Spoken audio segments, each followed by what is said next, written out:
Latino. Zeke Black is in the building. Zeke Black is in the building. Top of the morning. I just got off the phone with ChynaBrim probably like a half an hour ago. I'm definitely like the way the movement is moving. Definitely shout out to him, Saladin, the Harlem legend. They put together great content for the people. I like to shout out Wavy Dawn from the east side, from East Harlem. I like to give him salutes, you know what I'm saying? He called Star Report yesterday, and he was mentioning about the pimp situation that we're going to talk about a little bit in this show. And he was mentioning about OG Pimp and how he dropped his flag over the Mook allegations. And he definitely showed love, salute, Bully Hard Hunter, salute, G-Up Quinn. And he definitely showed unconditional love to, you know, the 050 ChynaBrim, the movement. So that's real, man. Like, salute the Wavy Dawn. It's definitely appreciated coming from, you know what I'm saying? You see, ChynaBrim is just going hard in the paint. But we're going to touch on Pimp first. It's been a long weekend, party people. You know what I'm saying? Then, you know, before we get to Pimp, I was in Clubhouse, in Infominds Clubhouse last night. Shout out to Infominds. Thank God you build relationships. Every relationship, exactly, every relationship. I'm gonna break that down. Let me get there. Every relationship that you build, that have to be monetary. Friendships. You build friendships. And yesterday, I was in Clubhouse.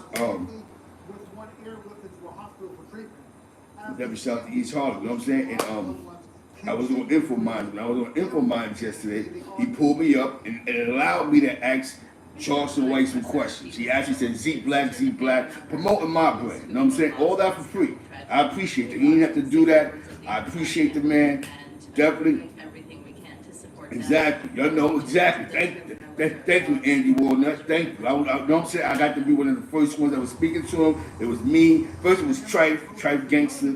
Then it was Whack 100. Then it was me. And then it was Stack Stone. You know what I'm saying? So, and then the list went on from there. Shout out to E-Bands. He was in the building. You know what I'm saying? Check out E-Bands video. He got the video. He has the content up, the video up. Let me get a fresh cup of coffee. You heard?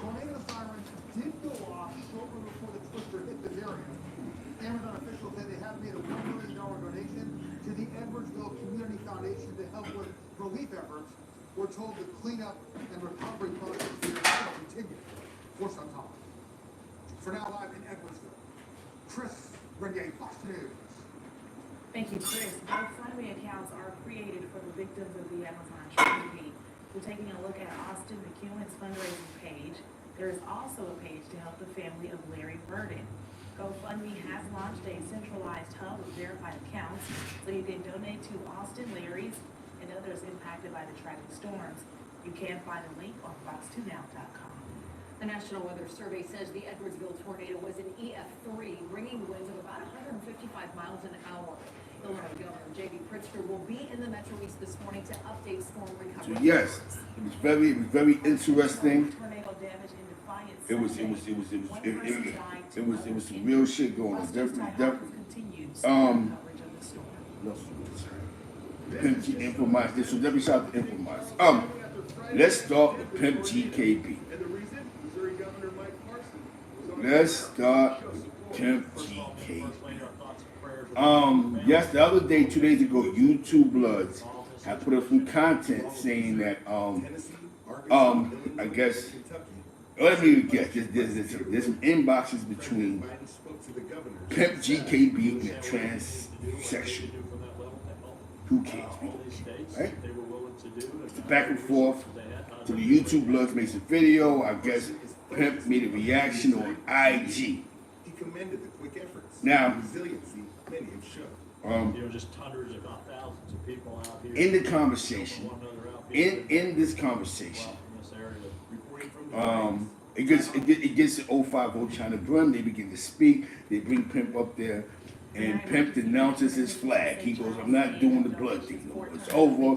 Things die. He goes into, the denials and technical difficulties. And I'm going to be honest with you. food, bottled beverages, and gift You know what I'm saying? cards. They ask Now, you not to take over the years, repair. there's been St. Louis Council things that people have said about Pimp. yesterday morning. It depends on what years you're talking about. With Fox News' Ella Arabi You could talk about when he was on the island, in that situation, like he did say in the beginning, in that time, they because it was alleged that he was in the Mook House on the island, allegedly. Then we could talk about the Tom Court situation in the L. Again, that was alleged. I don't know, I wasn't in the L. Then about when he got stabbed in the eye or whatever happened to him, again, that was alleged. But one thing I'm gonna say is, OG Shaquille. He don't really get caught up in this YouTube stuff. We all can admit that. OG Shaquille does not get caught up. No matter what people say about Quell, Quell may be in the comments and may rectify stories, but Shaquille doesn't go back and forth with dudes on these networks. And last night, it was real to see that Shaquille got up there and he spoke his truth. Whatever he had to say about him. Up and down the street, and you just want everyone to be safe and be able to enjoy, we can't be mad. And feel safe. We can't be mad at that. We can't be mad at that. The man went up there, he does not normally do this. We can't say, yo, Shaquille, like the other YouTubers that go back and forth, even myself. Yo, they go back and forth and be clout chasing, as they were saying. Shaquille don't do that. All the interviews that Shaquille has ever done, he spoke about just Shaquille and his journeys. We all can agree to that. So to see Shaquille up there speaking anything on Pimp's situation, that's real, man. You know what I'm saying? That sometimes, man, you get warning shots sometime in your life, right? How can you be part of a gang that for the last 20 years there's been some type of slander somewhere on your name? Why would you still want to be a part of this because you believe you have a status? Pimp, when you fell back the last time, you should have stood where you was at. You want to pick your flag back up. It's romancing and say you are OG and this, and the third. And all this shit did was lead to this. Why? So, transsexual allegations had to come out before you honestly say, yo, you know what, I'm not blood no more. Online? When you could have did that in the privacy of your, because nobody would have cared. You know what I'm saying? Nobody would have cared. Pimp, nobody would have cared, bro. Nobody would have cared. Yo, we heard Pimp messing with, who cares? You're in an inbox about you the big homie and nobody can tell me, like, what's wrong with you? And you know that game coach. Listen, you're one of the ones that played by the 31 rules. You was there when they wrote the 31 rules.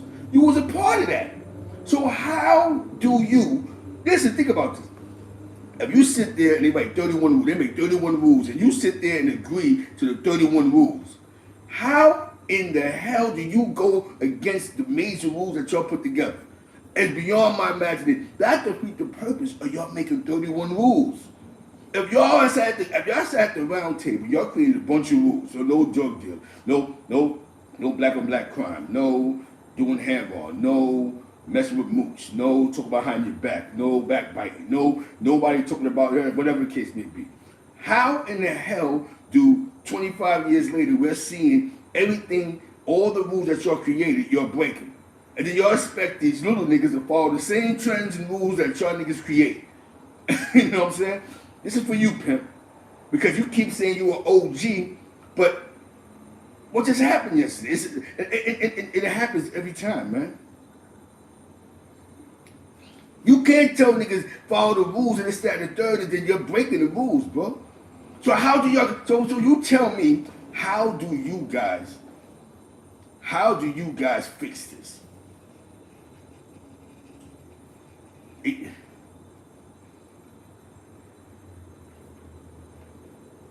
Y'all made the rules. You know what I'm saying? You hear me? Y'all made the rules.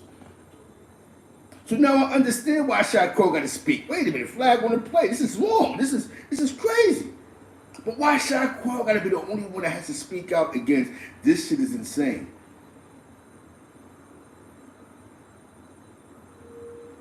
Why?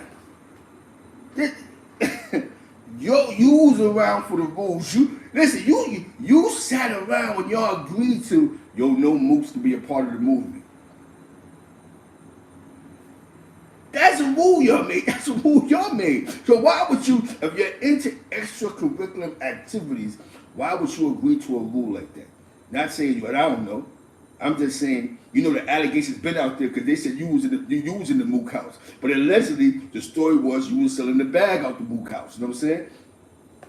So why would you, Papino, put yourself in those situations? Now, shout out to 050ChynaBrim in the movement, Solid Dean, Harlem legend, but giving you an avenue to speak on that. Andy Warner says Shot Call set him up. I don't know. I don't think Quell set him up. Because an inbox is an inbox. Inbox is an inbox. An inbox is an inbox. At the end of the day, an inbox is an inbox. We can't get around that. An inbox, he says it's fake, it's fraudulent, whatever the case may be, but an inbox is an inbox. Yeah, he wasn't. That's, you know what I'm saying? That's you got to start being honest. So if you wasn't a mook, you put yourself in mook conversations. Because what sane man would want to be in a mook house? You put yourself in those situations. Like, you can't be that gangster to realize those situations you put yourself in.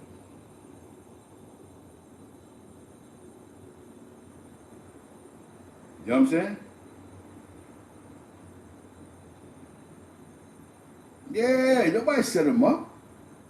Please speak on this. Y'all gotta feel this way. Y'all part of this. I mean, I'm not an active member. I mean, according to some, Zeke Black, he's at the trees, wherever he's at. Talking about this. Listen, I've been doing this since 9/8. You know what I'm saying?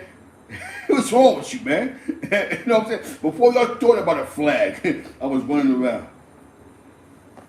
You know what I'm saying? But it has nothing to do with that. What it has to do with is it's the end of an era, man. It's over. Bendito. It's over. It's the end of an era. What can we say?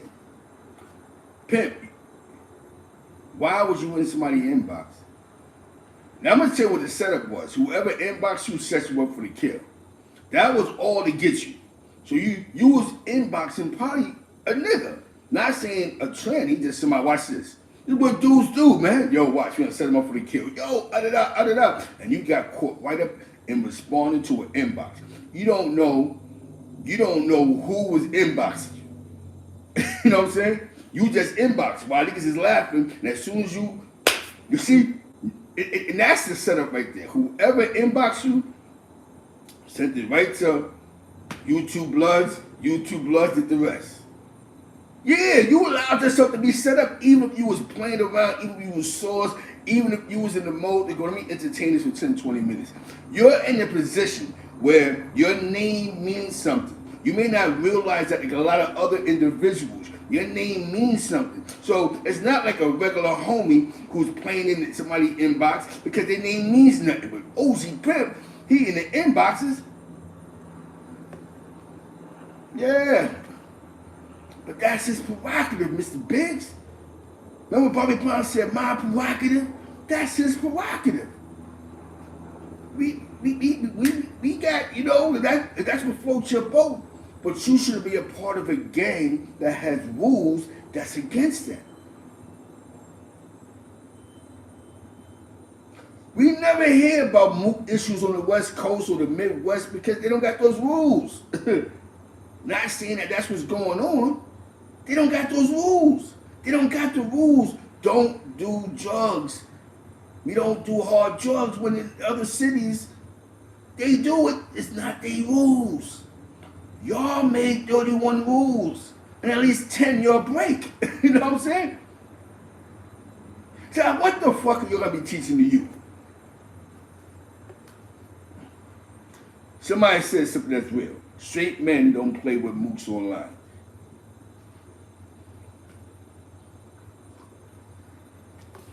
Let's come clean. Yo, listen, man. If I was you, I'd go the Mississippi route.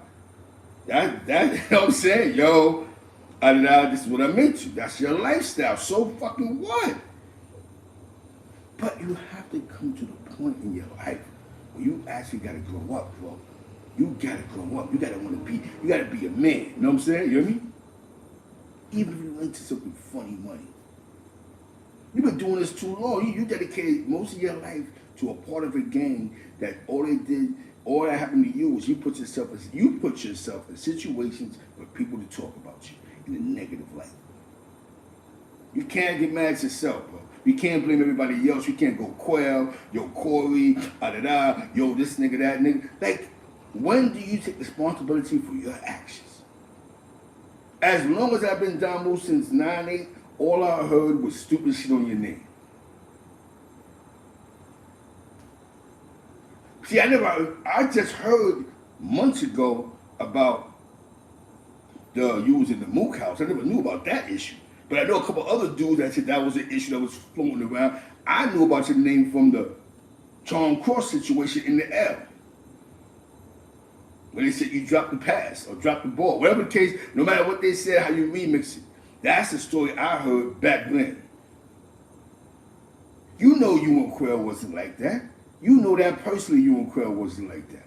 You know, you tried to make it look good for the people, for the streets, but you know you and Quell wasn't like that. And there's a couple of interviews where you actually threw shots at Quell. Quell didn't say nothing. You got up there talking about you the father of GKB and those other shit in interviews, and I was this, and he wasn't even a homie that long, and I was homie this and the third. Quell didn't say nothing, bro. It wasn't like Shot Quell got online and he disputed that, bro. So we can't say that Shot Quell was on an ultimate frenzy to get back at you. Whatever issue you and Quell had, it was offline. You bought the shit online. You're the one again. Yo, Shot Quell, he's da-da-da-da-da. Why? Your beef with him is over some shit. You know what's funny? And I'm pretty sure if you were doing the GKB wars, whatever shot was sent your way had nothing to do with that Mook shit. If it was alleged a shot was being, you know what I'm saying, sent your way. You're trying to create this weird narrative.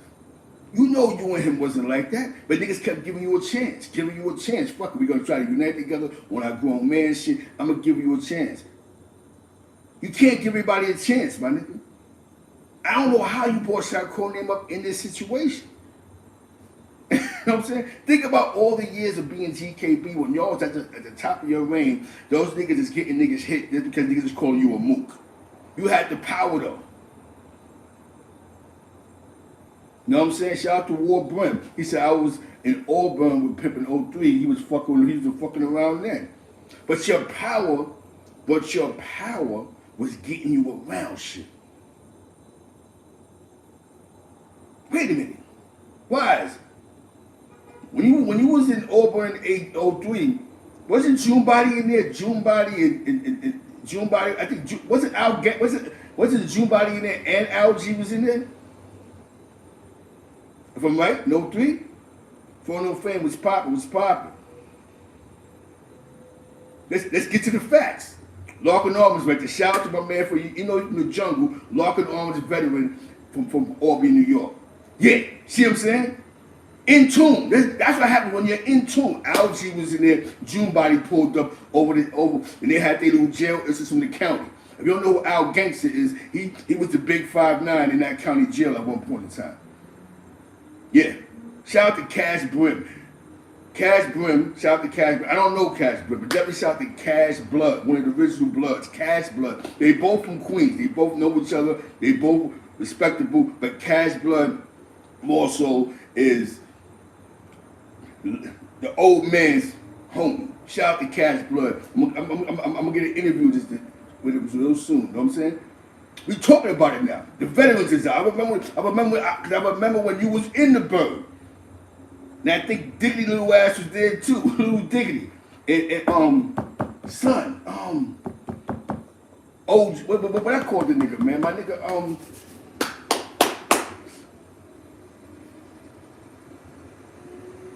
in tune. We was fully aware of what's going on. I remember when he was in the burn. See, I remember those years. I got an old company. See, that's being in the loop, right? You know what I'm saying? I remember that. But see, what protected Pimp was, he had that power. So he was able, as soon as you call him the mook, he sending shots your way. Shout out to Wise Brim, 59 Brim, man. You know what I'm saying? Free Digger Blood, 59 Brim, you heard? Jerry Green was popping. Shout out to Harlem, West Harlem, East Harlem, you heard? We here, we in the building, we in the streets. Let's talk about it. That's all I heard. But remember, I never really heard the moose shit. I was around for the Elmira shit. That's the time I was around for the shit in the air. When he fumbled the pass. Now we're getting back to, like I said, Pimp, man. That sometimes you gotta use your fucking brain and be smart about something. You know what I'm saying?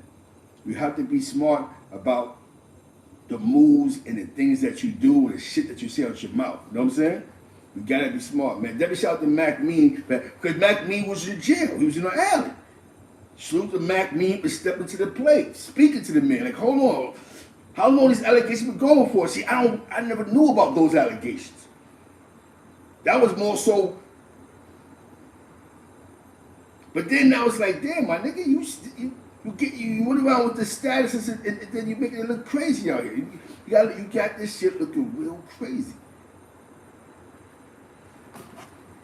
It's a dirty game, man. That was shot, you know what I'm saying? I mean, you know,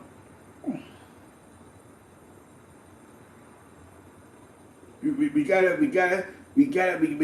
have to be truly smart and truly real to the game. You know what I'm saying?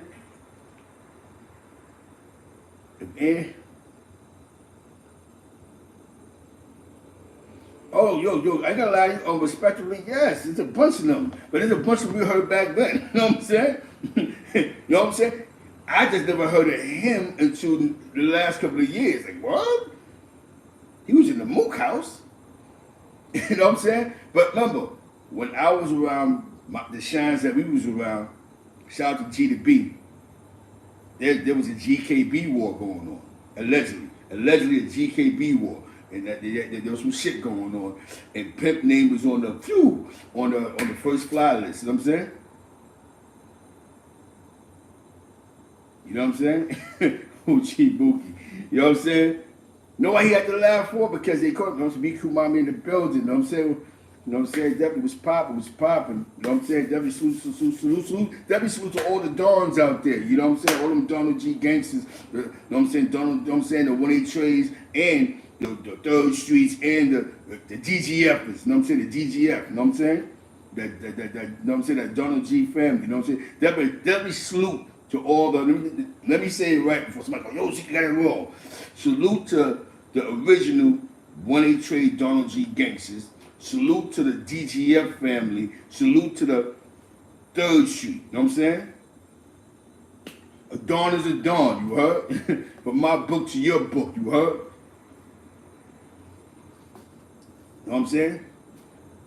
So at some point, man, when, like, yo, you got this extracurricular shit going on, fall the fuck back. Boom. You can't have your cake and eat it too. I mean, you don't feel it. Niggas like this shit, bro. Now, I'm gonna say, I gotta commend Shaquille. Me and Shaquille has spoken many times on the phone. Sometimes good. Sometimes he's a little upset at some shit I done said. You know what I'm saying? And he just tried to rectify some shit. Yo, Zeke, what's up? You know what I'm saying? But one thing I'm gonna say about Shaquille is Shaquille don't fit into no nonsense. Like I told you, if I say some shit that's out of whack, Shaquille will call me. You know what I'm saying? Yo, what's up, man? What's going on? You know what I'm saying? He doesn't go on the networks to boom, boom, boom, boom, boom. The only time that he mentioned my name was, it was a situation I was talking about with the site bike shit, and he just was like, yo, before you put some shit out there, make sure that you have the whole facts and not just going by what the ops is saying that don't like me. Hear from my side so you can hear the whole story and not just the bits and pieces that they're putting out there. So I gotta respect that when he said that. Like, you know what I'm saying? As a grown man, you have to understand when you're speaking on other people, you're speaking about their lives and their moves, you know what I'm saying? He's just saying I had nothing to do with that shit. Y'all keep trying to say I manipulated a little nigga to go put in that pain, and that wasn't the case with Sight Bite. You know what I'm saying? He just happened to be in the same area with the nigga, you know what I'm saying? And a lot of people stepped up for him. A lot of Crips that was there stepped up for him. Shout out to King Loke. You know what I'm saying? Shout out to King Loke. You know what I'm saying? He in Jamaica right now. Definitely shout out to King Loke from Flatbush. You know what I'm saying? So I definitely know that Shaquille was not going to waste 2-3 hours talking crazy about Pimp. You know what I'm saying? But then it made sense. Pimp always had a grudge with Quell over the power and that truth. Now you would think that Quell would be more mad because he went to the fucking box. You know what I'm saying? You know what I'm saying? He went to the box over a situation. Like, I'm gonna be mad at your ass. So, you know what I'm saying? You have to have, like you said, some type of honor, man. No honor and integrity, man. So I can purposely, I can honestly say, even speaking to Quell, he ain't talk crazy about you ever, bro. He ain't never talk crazy about you, bro. He never said, You know what I'm saying? He never said nothing crazy about you, bro. But every time you get mad, you go on these platforms, it's Quell my drop, Quell this, Quell that. Like, what the fuck, yo? He wasn't a homie after this, that, and third, and I was the big homie at TK. Like, you be doing this shit, my nigga. And they still bring you back around. So now this shit is the final straw. Like, you know what, man? Before we get up there and start talking real reckless, we have to speak first. And about time, salute to Shaquille for speaking his truth. Shout out to Shaw 120. Because those are the guys that was around. Every hood has they inner hood issues, right? Remember, Trey had it with the Diamond District, even the Primes, they had their issues over the years, right? Even the Stones. Remember when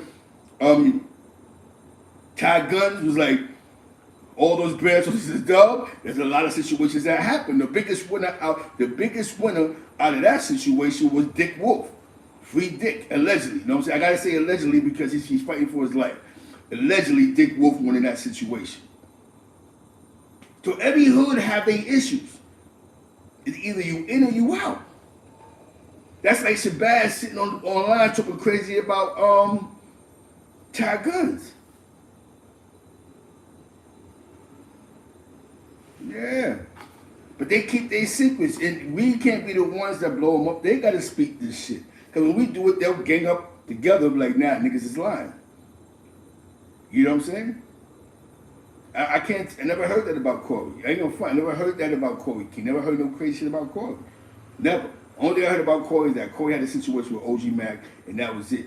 Those are the years I'm telling you about, the GKB years. You know what I'm saying? Because a lot of my people was GKB from Albany Projects. And for those that don't know, at one point in time, Albany Projects in Brooklyn was like, that was the blood house. That was like the blood house. A lot of them GKBs was really under those lines.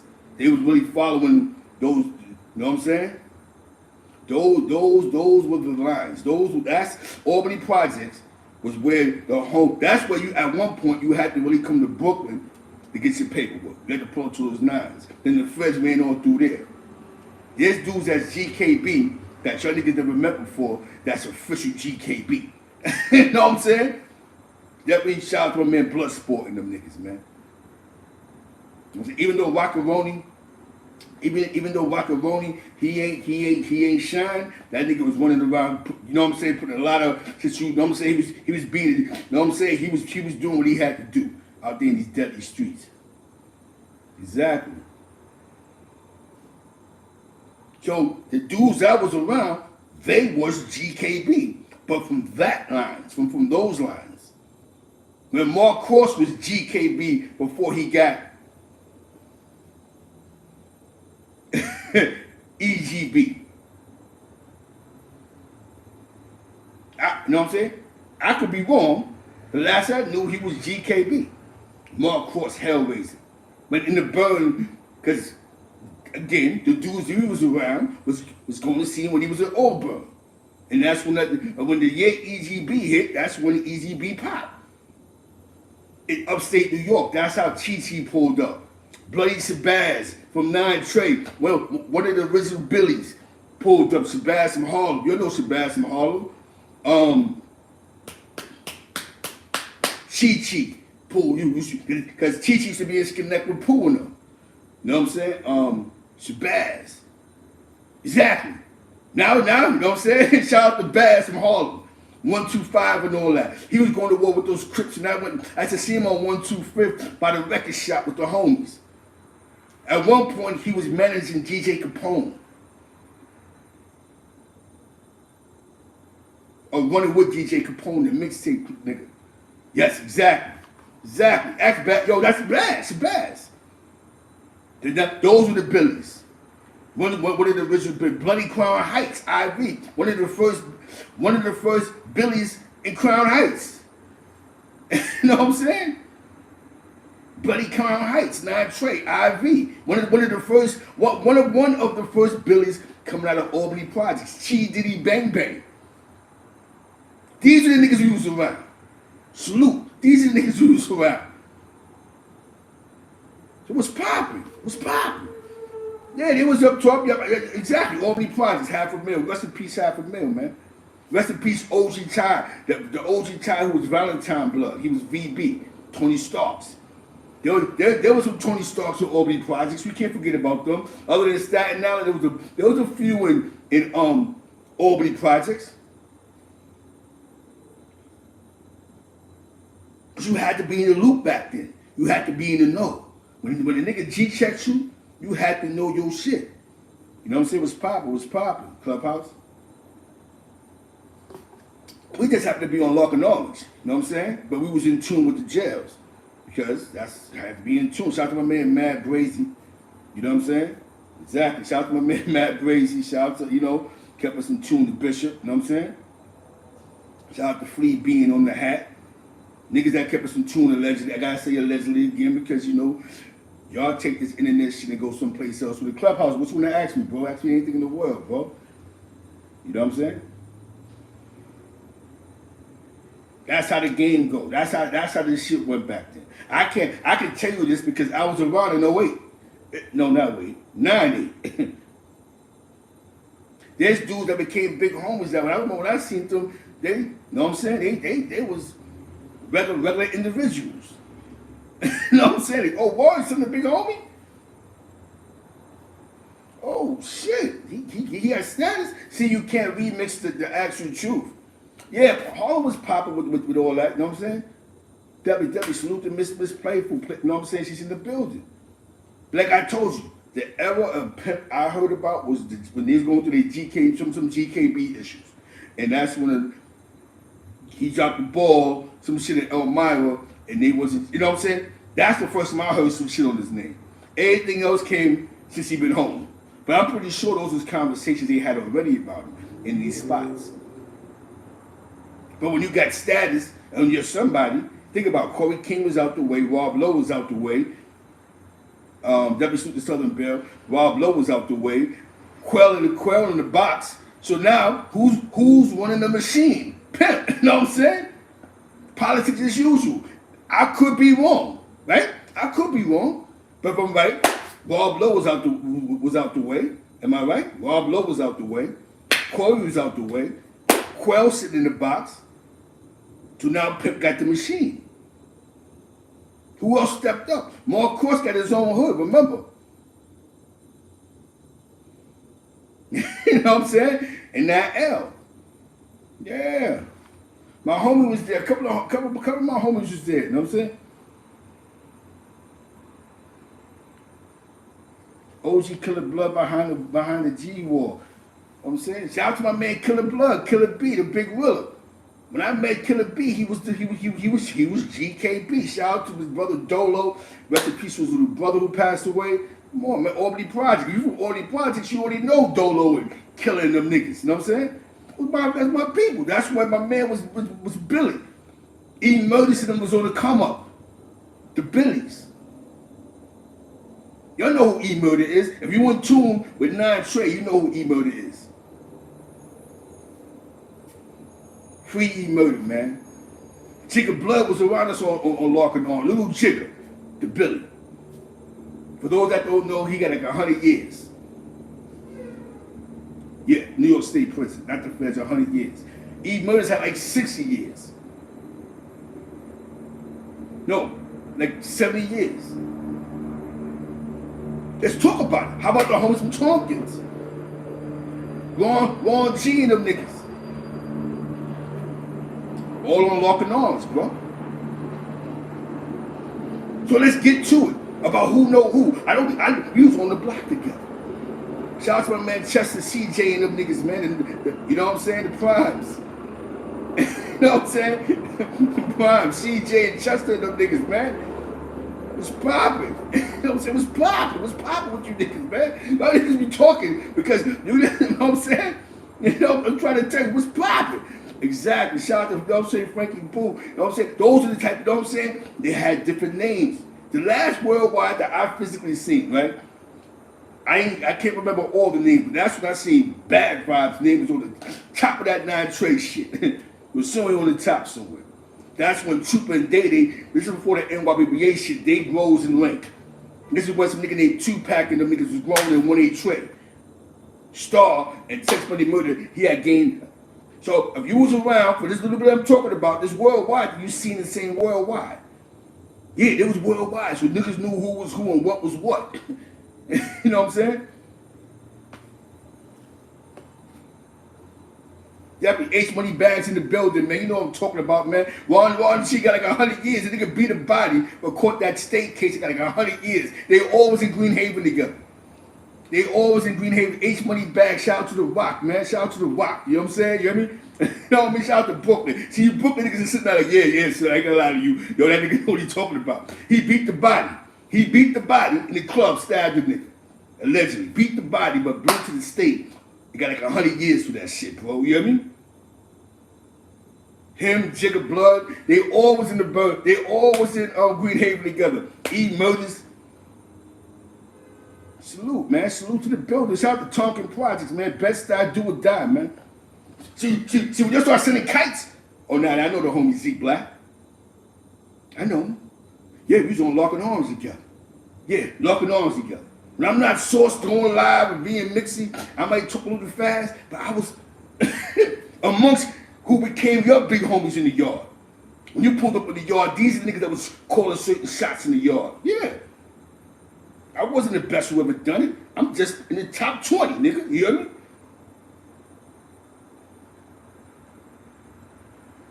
Come on, shout out, you know what I'm saying? You're ready, man. Shout out to, you know what I'm saying? Exactly. H Money Bags in the building, man.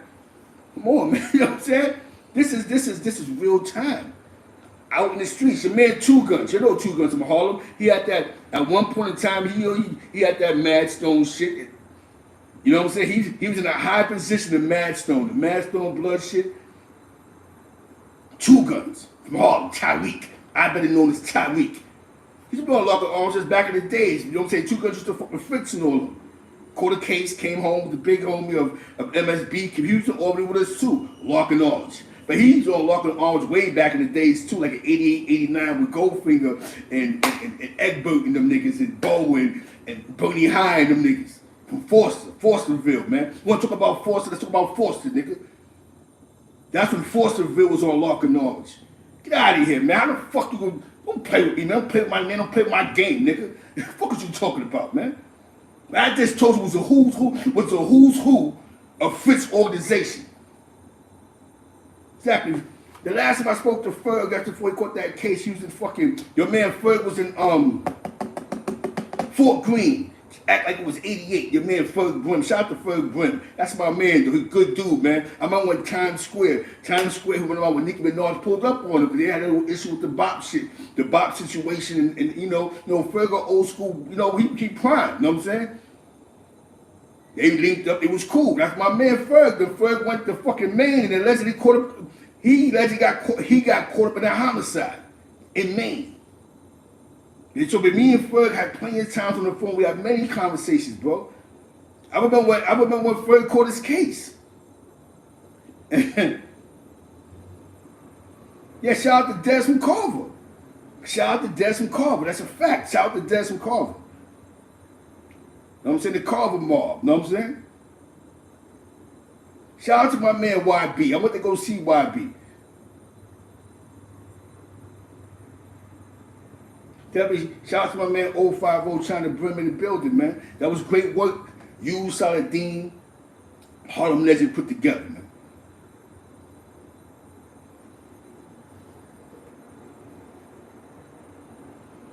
Nicki Minaj. Somebody said talk about Nicki. Let's talk about Nicki. I was up north with Zubang. Me and Zubang was up north together. But Zubang is from the Bricks. So the Bricks is on the south side of Queens. Digger Blood, Black, my man Poop Dogs, Day Lives, rest in peace. Bones, the rap niggas Bones and Digger Streets, his brother Streets. Just giving you the parameters of the Bricks. You would think I'm a South Side nigga, son. He's from the South Side. In the streets, I might have seen Zoo, but we never really bumped heads if you went to jail. We knew the same niggas. Yo, what? So you start making this call, yo, let's Zeke Black. That's my man. And I said, Zeke, I don't know. Because him and my man Pook Dogs was like good friends. Pookie from Larkin Orange. Y'all know exactly, 147 Rockaway. I was up north with him when Nicki first blew. Exactly.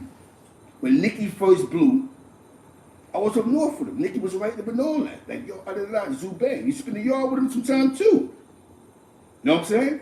Never heard nothing crazy about him. Scar Brim is from over there too. Scar's from over there, it's a fact. You know what I'm saying? It's a fact. You would think that I was a South Side nigga. My man chopped him down the block, see murder alley cat, you heard? You know what I'm saying? Exactly, free the pallet, you heard? Jazzo Brim in the building, free the pallet, free the jet, you heard? I was around for that. Remember, Larkin Orange. Remember, Scar, rest in peace, Bobo Just. I know Bobo Just brother that be on the South Side. He come through all the time. See? His brother be all through there. If you're on the South Side, you know, if you know, you know. Come on, bro. So I'm more in tune than a lot of niggas that was sitting in jails and running around in the box because I was in the street with a lot of niggas. And when you in tune, you getting the kites, you hearing the kites, you pulling up. Y'all know what time it is, man. Yeah. South Side. You know, South Side nigga Queens. Nicki always fuck with Zoo. So, you know what I'm saying? That's their situation. That's that politics. You know what I'm saying?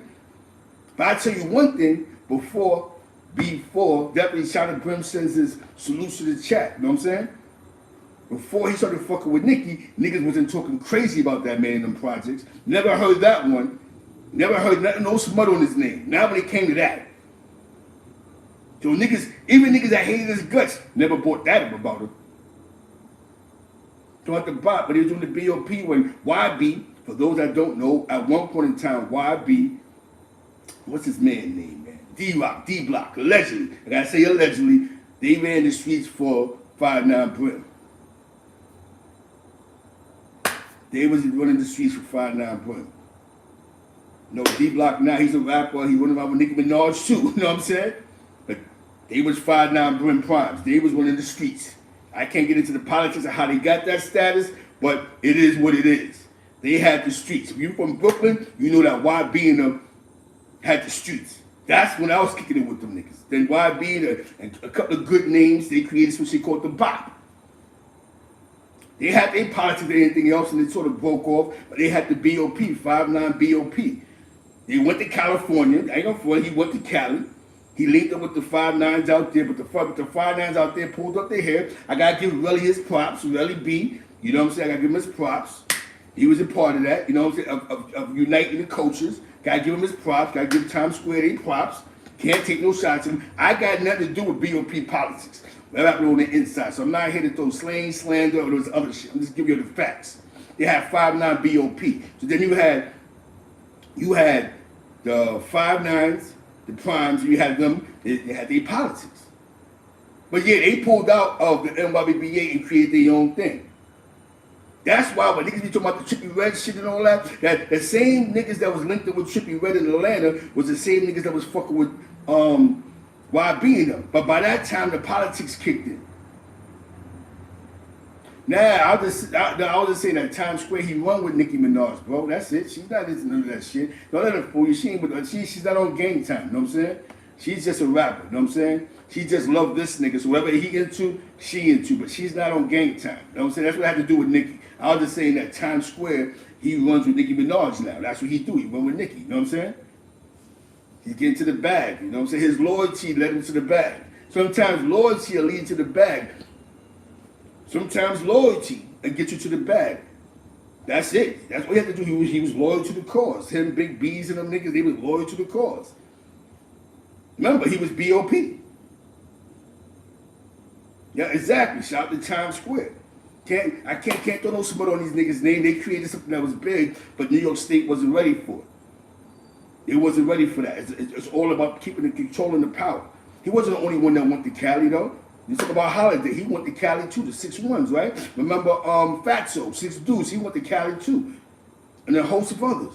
That really went to the motherland before all this hip hop and clubhouse and who's real and who ain't real and this, that, and the third. They really went out there. Even some nigga named from Jersey called Nutty. He went to Cali. Who gives a fuck where he went? He went to Cali. He linked up with some Cali niggas in Cali. These dudes really went out there.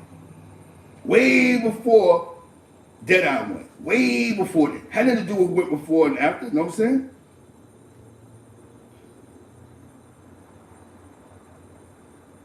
Debbie, you know what I'm saying? Debbie Filet, Sauce Bugatti was popping.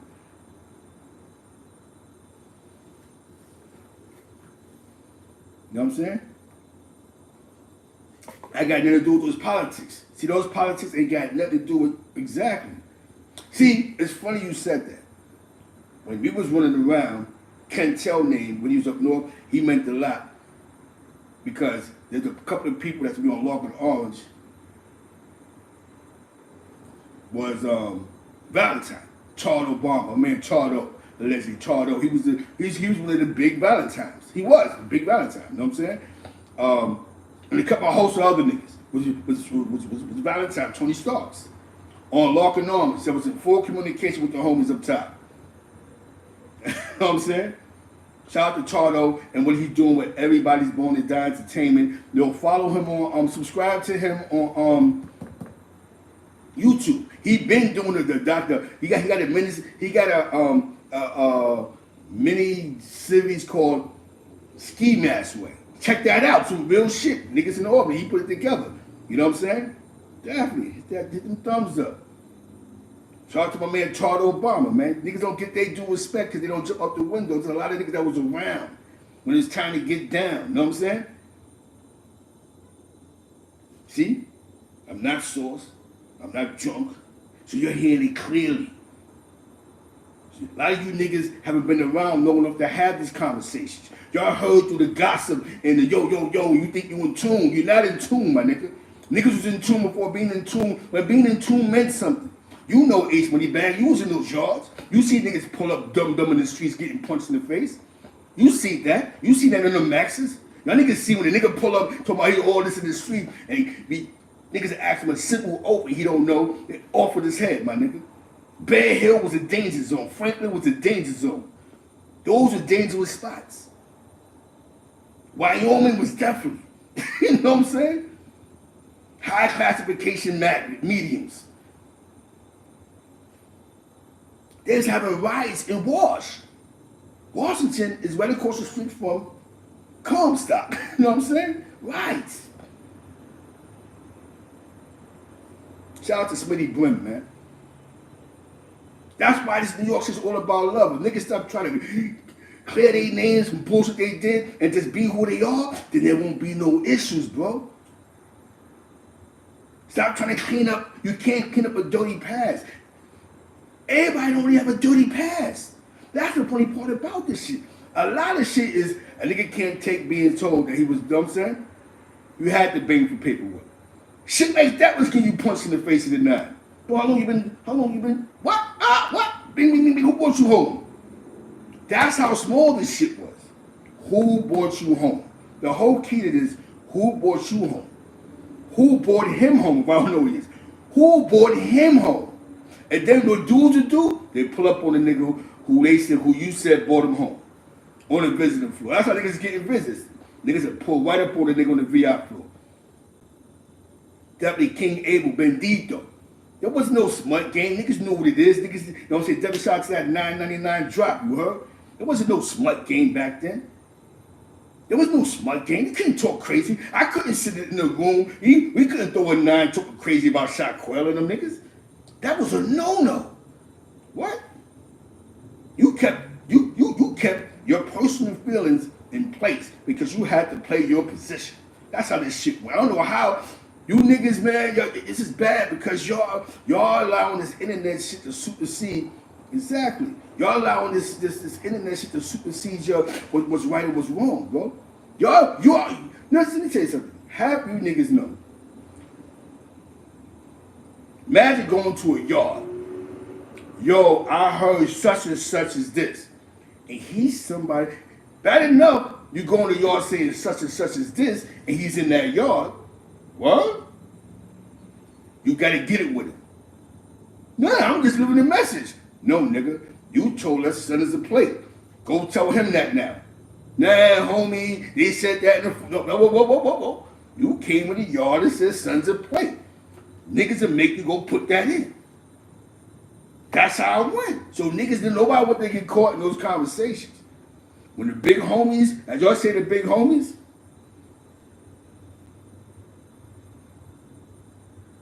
check out the H Money Bags. H Money Bags, and I'm the 32nd 5'9" brim in the state. We can fact check that. That's a fact. What about your man? Yo, watch, who's son? Who was son from Marcy that was fucking with us, son? Allegedly that situation, someone's from Marcy. He the one that was put us in Memphis Bleak. Son, what we call him? Big? We call him Biggs. We called him some shit. Biggs, fat nigga from Marcy. He was running around with us in like 2000. No, actually like 2000. Because I remember 2000, they brought Smoother Hustler to that club that Powerful owned downtown Albany off of Central Ave. And we had a ride in there that day. Your man Smoother Hustler was performing on New Year's. Son was around us. You know what I'm saying? He was fucking with Memphis Bleak. Damn, I think his name was Big, some shit like, not Bigger for that fuck with bags, but it was some fat shit. But he was up out of Marcy. He said he was fucking with Bleak and all of them, you know what I'm saying? You know what I'm talking about, I forgot his name. Oh yeah, 2000.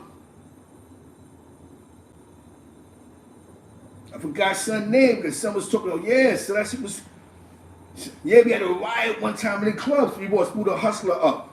And that's about the Smoother Hustler. I'm going to tell you the Smoother Hustler I'm talking about. When we picked his ass up around the corner from Country Kitchen to Atlantic Avenue, 2000. Because I remember because Jay-Z had a hit song out with Ja Rule and that chick. Talking about, can I get it? What? That was like the song of the year, bro. And we was going to pick up Smoother Hustler to perform at Powerful Joint on Central Ave. It was the same club that 9 died in. When they stabbed 9 at, allegedly, with their homies, not the homie, but the son stabbed 9 and killed him. That same spot. Oh yeah, shit was popping in Albany. Don't get it twisted. It was a little dangerous, you know what I'm saying? You know what I'm saying? It's crazy. Yeah, right there, right, what's that? Atlantic Avenue. But I think it's Ocean Hill, Brownsville, you know what I'm saying? Debbie, salute the King Abel. Go get to that baby love. You know what I'm saying? Nah, not Legends, the other one. It was further down. It was further by like the state building. Like when you go further down. Yep, your Country Kitchen, Saratoga and Atlantic. You know what I'm saying? Remember, I gotta go back into the Rolodex. Because I remember when Jay-Z had that song, Can I Get It? What? That was, whatever year that was the year that you picked up Smoother Hustler. I thought it was 2000, but it might have, it was 2000. You know what I'm saying? Or was it 99? 2009, and we picked up Smoother Hustler. And we was right on that goddamn highway. I remember he was on that goddamn highway. Yeah, he was right on that highway. And boom, boom, boom. And that's when he had that song. Yeah, okay, 980. He picked up that nigga by Atlantic Avenue. When he picked up Scooter Hustler that day, he was going through some war shit because some niggas had booked his peoples, bro. You know what I'm saying? Yep, Country Kitchens, bro. Yeah, he was up north in 2000, yeah. Because I remember that because I remember we picked up Scooter Hustler, we had a riot, boom, boom, boom. Because you're right, because 2000, that's when they did that EGB shit. Them niggas cut them niggas up in that joint. You know what I'm saying? And it's funny because what I heard about Country Kitchens is they said Buckwheat from the Little Rascals, that was his family. I don't know how true that is. But allegedly, the people that was related to Boom. Now, exactly. See, there it is. Whatever song, that year, the song of the year was Can I Get a What from Jay-Z, Ja Rule, Boom. That you had a riot that day in the club. Ding, ding, ding, ding, ding. It was 2 floors. It was 2 floors. That was the same club, Wise. Was you around when that shit happened with Scar and Key Black? When niggas tried to say niggas had to rob niggas and niggas would pull out, everybody pulled out guns. Allegedly niggas pulled out guns. Yeah, niggas had pulled out guns and powerful joint when all of a sudden some shit happened and niggas snatched the 20 Marshall nigga, his brother's chain. Niggas shot the shine, and niggas everybody started reaching. That same club, I don't know if you was there for that. That shit was crazy. You know what I'm saying? Shout out to you seeing them niggas, man. Yeah, but somebody said that was Buckwheat's family that owned. Only Brooklyn niggas know the truth. You know what I'm saying? But they allegedly said that Buckwheat family owned the shit. So this is what I'm trying to tell you. We was around for all that.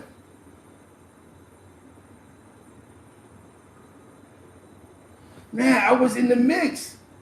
It's just that we was in locking arms. We was putting in some work, but we was at war with a bunch of Crips. You know what I'm saying? Before that, we was just building. And we also, the first war that we had, the first issue we had, it was Albany Bloods versus the Schenectady Bloods over some bullshit. I'm not gonna even mention the bullshit. We was going at it with Pooh Bar and them niggas. Wise know about that. You know what I'm saying? You hear me? Some dumb shit. We had the Damu House and all that. You know what I'm saying? Or Quail and all that. We don't. You know what I'm saying? It's just that dudes. Yep, you remember that. Over that situation. We was going to war with. That's the first war that Lock and Orange niggas had was with those Connect niggas over that. Not all of them, but some of them over that. You know what I'm saying? Now that one, it stems, no. Why is it said it stemmed from that? It stemmed from that, but the bag situation happened because they sent Nene in them, you know what I'm talking about, and they got diverted with the bag and they deaded them. That just made it worse. But the first issue was over what Wise just said. With the Bloodettes, they pulled up to them and some bullshit happened, and then so certain shit was going on, but they were still fucking with, because Nene was cool with them. Remember Nene on Lock and Arms, Nene and Leah, they lived on Lock and Arms, the second floor. So they went and bust the move, and niggas manipulated them because, you know the homie, I can't say his name, he was GKB though. He was GKB. And he had some type of influence over Nene head, you know what I'm saying? And he took the work and went south. You know what I'm saying? And that was when that's what took the shit over the top. But the first one was that's H Money Bags from Marcy, from the style, fucking with the rock. You might have been in the same. I think when you was in the burn, he might have been in the burn. H Money Bags. He said he's 5'9", he 5'9" Brim. Yeah. King A-Bar was around for that, but the real politics stemmed from some shit with Pooh and Chi did it. That was the first issue. But everybody wasn't riding off of that. You know what I'm saying? Then when that shit happened with Leah, I remember when the shit happened with Leah, they kidnapped Fife. Remember Fife? He made a change his name up north. He got like 50 years. Fife. Remember Fife with the dreads? They kidnapped him and broke his leg and all that shit. You know what I'm saying? Over the money situation. Not over the other shit, but over the money situation. They ran up on him and threw him in the car and they worked him up a little bit. They kidnapped the nigga, allegedly. So King Abel, this is the issue stemmed from the broads first. Yep, from Marcy. Yeah, son. Nah, you know what I'm saying? See, when you was around, you knew about the bag situation. John Bell was popping. But before the bag situation, there was already tension. And to keep it over your hundo, when they got this sanction for EGB, a couple of niggas got cutting bottoms up that I knew that they flipped on. You know what I'm saying? Because at that time, our 550s was like Lulu Ra, my man Madison. Those are the 550s. My nigga Germ. Those were the niggas that was around us. You know what I'm saying? Those was our 550s. You know what I'm saying? Those, you know what I'm saying? My man Pipe Dog, that Pipe came home. You know what I'm saying? Pipe Dogs, my nigga Cool from Queens, Northside, all of them niggas. My man, I remember when Dirt came home. You know what I'm saying? Yeah, we in the building, man. Told you, even if my memory's off a little bit, if my memory's off a little bit, if my memory's off a little bit, then it's off. Like I said, in real world time, exactly. If in real world time, this is what niggas was doing. Again, so this is why niggas need to not be online allowing new niggas to create these weird narratives that wasn't around for shit. It wasn't around for nothing. That's because you spent the yard with a nigga doesn't make you official, bro. You know what I'm saying? You wasn't around for nothing. I'm talking about we was around before it was a B and C war. To keep it all the way 100 with you. When it was still not even Latin King shit, just niggas. Yeah, you had a bunch of niggas that didn't like the Diamonds. That was getting money. So now, let's get back to it, right? A nigga that y'all spend the yard with called Gangsta Gotti. Y'all call him Gangsta Gotti, right? Right? Why is reminding me of him? I'm gonna tell you how I met him. The Bloodheads had a beef with some chicks at the laundromat. We pulled up to the laundromat. Some chicks called these niggas. Allegedly, they called Gangsta Gotti and his man, which turned out to be his co-defendant. When we met them niggas, they was on some non-trade shit. You know what I'm saying? You hear me? We in the joint, we chillin'. Shout out to my man Ro 59. You know what I'm saying? My nigga, the homie Ro. Can't forget about Ro from Southside Queens. Shout out to Ro, man. Back to the store. We at the laundromat. They pull up, we there.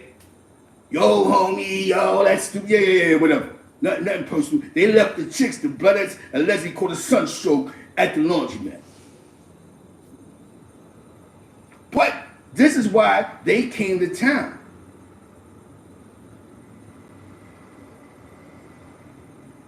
This is why they came to town. Because there was a Jamaican nigga that was getting money, and he was scared of us. You know what I'm saying? You hear me? He was scared of us. Like, yo, he bought them niggas because they was homies. Whatever they was doing on their block, they might have been important. So I'm bringing niggas to Albany. These niggas is crazy. They robbing clubs allegedly. They doing this, they doing that. I ain't gonna fuck. Scar had us on, allegedly, Scar, them niggas had us used on Go Time. You know what I'm saying? You hear me? So, when he brought him up there, those niggas wanted to flip on the Jamaican, allegedly, and they killed him, and he got peated, allegedly, and, you know, and somebody went to jail. They went to jail for this shit. They caught that case in Albany, New York, bro. You know what I'm saying?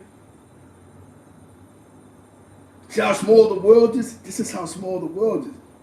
I can't say that the nigga was yellow back when he was soft. He just pulled up and he said, I'm out of my business. I'm out. Him and his man. It wasn't like, yo, show me this shake out of that. No, actually, they didn't leave. They let the Bloodheads shake with them. Which, you know what I'm saying? When they popped on Shorty, whatever the case may be, they booked them. Allegedly called the sunstroke. You heard?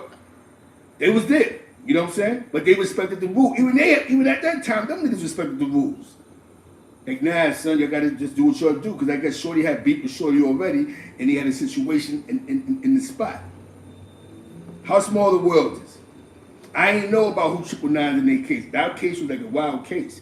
You know what I'm saying? But you know, in that case, you never know who's gonna tell, bro. It was two niggas that had a crazy idea.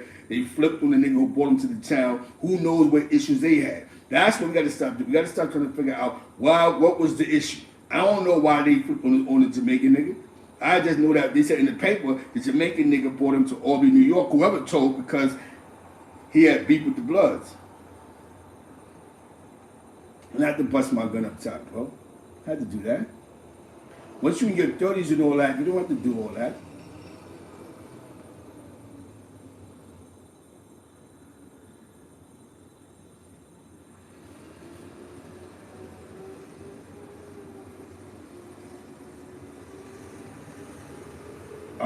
I was around when Lacey, Ace Money Bag says, I was around when Lacey was the hood, Wild Low from Harlem, had the 4, Pee Wee the 3, Intensity had the 2, and the homie Outlaw was the 1. I go that far back. On Gambino, the 3 for 9 Trey. That's what I remember. The paperwork I seen, on Gambino was still Billy. You right. Yep, you right. That's the paper. Gambino was still 9 Trey. Because it was him and Bad Vibes. Their names moved up the ladder in those worldwides. You know what I'm saying? So, in all reality, a lot of these niggas' issues, that just be. But some niggas just gotta deal with their faults. Shit that happened. Okay, you got politic issues, and a lot of niggas got faded over slander and slang. Not so much over some fuck nigga shit that they did. You know what I'm saying? It might have been some gossip and niggas just, you know what I'm saying? You got caught in the gossip and you went out of favor. That's a lot of times. A lot of niggas got faded because of hoods getting faded. Like I told you, if you was Stone and they had like 20 Stone hoods, and when this guy said, yo, everybody come back, that didn't mean you got dubbed. That just meant that he dubbed those hoods. There might have been consequences with dudes that felt their independence. Like, yo, I was a big homie. Like, yo, Red Stone Rider. Remember that? Then he took the stone out the rider. Didn't make some bad soft.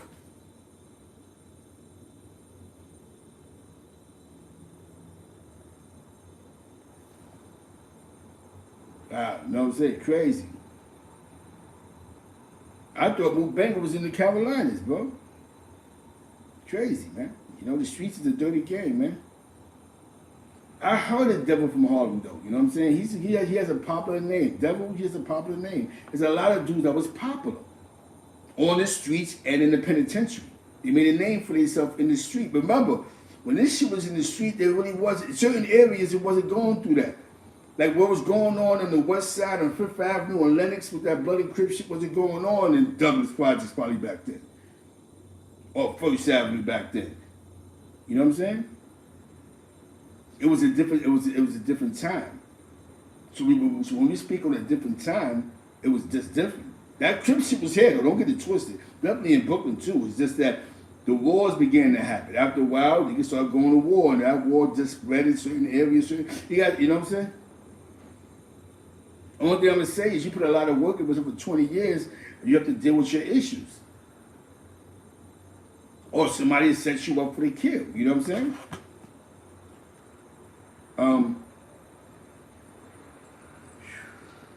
Now, and I told you, some of my, because I'm 47, I have a lot of knowledge, so a lot of shit I was around that I remember I was around. And, blah, blah, blah, blah. And the reason why, because you're handling from a street perspective and not from the yard. You know what I'm saying? But information is information. You have to be in tune. You can't claim something and not be in tune. That was the problem. You had to be in tune. Once dudes stopped being in tune, that's when this shit got crazy. Because you couldn't get caught lacking. You had to be in tune. Because you walk around with a red flag on somebody gonna run up on you. Yo, son, who you be? Where you been? What sets you claim? You start stuttering and and you know what I'm saying? Then you in trouble. You know what I'm saying? You're a victim of circumstance. What? Who brought you home? And don't let a nigga who brought you home be a plate and you just don't know. You know what I'm saying? That just makes it worse. You not being in tune. Like, you know what? You'll pull up, homie. That's, you know what I'm saying? So, it was a little more militant in the streets and in jail. You had a lot of false flaggers, but dudes was checking dudes. Like, dudes was on that high alert shit. It was, you couldn't really get, if you want to wear a red flag in the streets, you better have been in Glen Falls some fucking way. You know what I'm saying? Yeah, I don't know. I don't know. That situation with Lou and Jones, I heard about that. I don't know. Maybe he did, I don't know. You know what I'm saying? You gotta keep in mind that gangster losing another generation of aggression, of aggressiveness. You know what I'm saying? Yeah. You had to be in tune. It's not like now when somebody can scream they gang, and then when you G-check them, all they gotta do is shut their IG down. It wasn't like that back then. You got checked. And what you said when you got checked, you had to be in tune. It just wasn't in jail. It wasn't just in the penitentiary. You had to be in tune. When you spent the block, shout out to my man LA, man. Shout out to LA. Can't forget about that. He was GKB too, LA. For those that know LA from Brooklyn, right? His brother played in the NFL. See, back then, you didn't really in the hood shit, you really didn't throw out there. So even if you was GKB, you didn't throw certain shit out there if you was in tune. That was a no-no. You didn't throw your hood business out there. Your own politics, you kept. It wasn't like now where, it wasn't like that back then. Yeah, the LA I'm talking about, he from Brooklyn, but he lived in Albany for mad years. His brother played in the NFL. Y'all know what I'm talking about. You know what I'm saying? Brother played for the New England Patriots. If you in tune with that LA, that's the LA that I'm talking about. You know what I'm saying? He used to be GKB too. When I first met him, he was GKB. He was shining. Yeah, totally different level. You know what I'm saying? It got lax once a lot of shit went independent. Because now you don't have to know so much about the UBN shit no more. You just gotta know your nation shit. So that's how dudes be getting over with the forced flag. Because now you can G-check somebody and some dudes will let them get away with it. I don't know about that non-trade, but I know this and that, and dudes get the pass. It wasn't like that back then because everything was in the UBN. So everything was the same thing. You had to be on point with the 275 and the remixes and all that other shit. You had to be in tune. You had to be in tune with the pledge, the oath. And there was a lot of shit that came with this shit, in jail and out of jail. You had different names that was controlling the ship. You know what I'm saying? Not just Mac. Mac had the engine, but you also need strong soldiers. And he had strong soldiers in strong positions that was able to run the ship. That's why it worked with the ship. It's just that it became a distraction between the penitentiary and the streets, and that's where everything collided at. Now, yeah, son, you had to be in tune. Kites is flying, you had to be in tune. When you got G-checked, it was just like getting G-checked in the yard. Yo, son, pull up. You had to know what you had to know. That was it. There was no excuses. There was no my big homie, there was none of that shit. Yo, bro. Bing, bing, bing, bing, bing, bing. Or sometimes dudes that go, I like son, he just deaf, dumb, and blind. Let's teach him. So somebody bring him back home.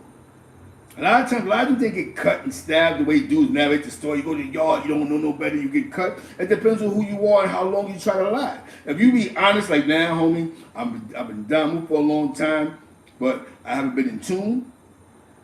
Dudes that give you a pass, all right, be educated. You go over there trying to act like you be knowing and going back and forth, and yo, homie, I'm sane, though. I'm this, that, and that. I'm a real one, and how you gonna check me? You on the next thing smoking out of Bear Hill.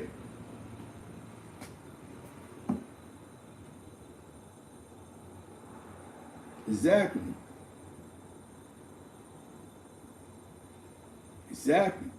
You start catching niggas slipping. And when you catch them dumb, that's you catch them, they done traded, you catch them again, them niggas is Valentine, you know what I'm saying?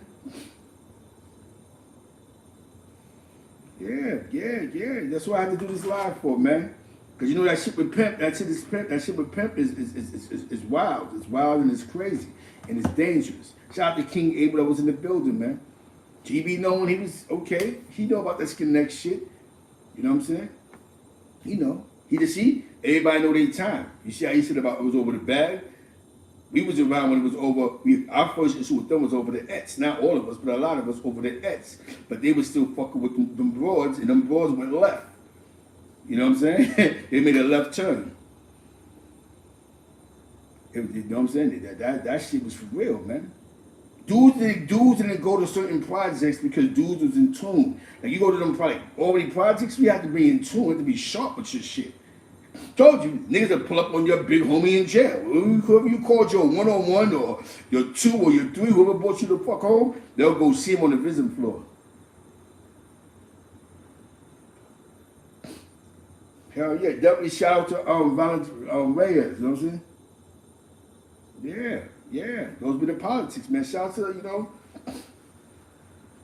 the homie Larry, the cat driver Larry, he was around for all that, you know what I'm saying? Shout out to the, you know what I'm saying? That, it was a different time. It just got lax and it got crazy. Newer generation, it was happening. There was a time when this shit was still milling in the streets, bro. There was a time when you couldn't even smoke crack in the street. Don't get it twisted, you know what I'm saying? If nigga heard you was getting high, niggas was on your back. Yeah, shout out to Big House, man. It's from the Big House from East New York, right? Shout out to Big House, man. That's the homie. I met him with Killer. That's how I met Big House. Find some legal shit to do. That's right. That's definitely right, bro. You had the strip club right there on State Street. What's the name of that strip club? They're always in State Street. You know what I'm saying? Flav, that's his name. Flav. See? Flav. He saw Flav from Brownsville. They called him somebody, he was GKB. He had status too. Oh, House is a rat? Oh shit. You know what I'm saying? I was about Big House to Club. That house is a rat. Wow, that's crazy. You know, I heard some funny money shit about the nigga too. But see, you out there. It's more confirmed. It's more confirmed. Big House. I met him. He from East New York. I met him with.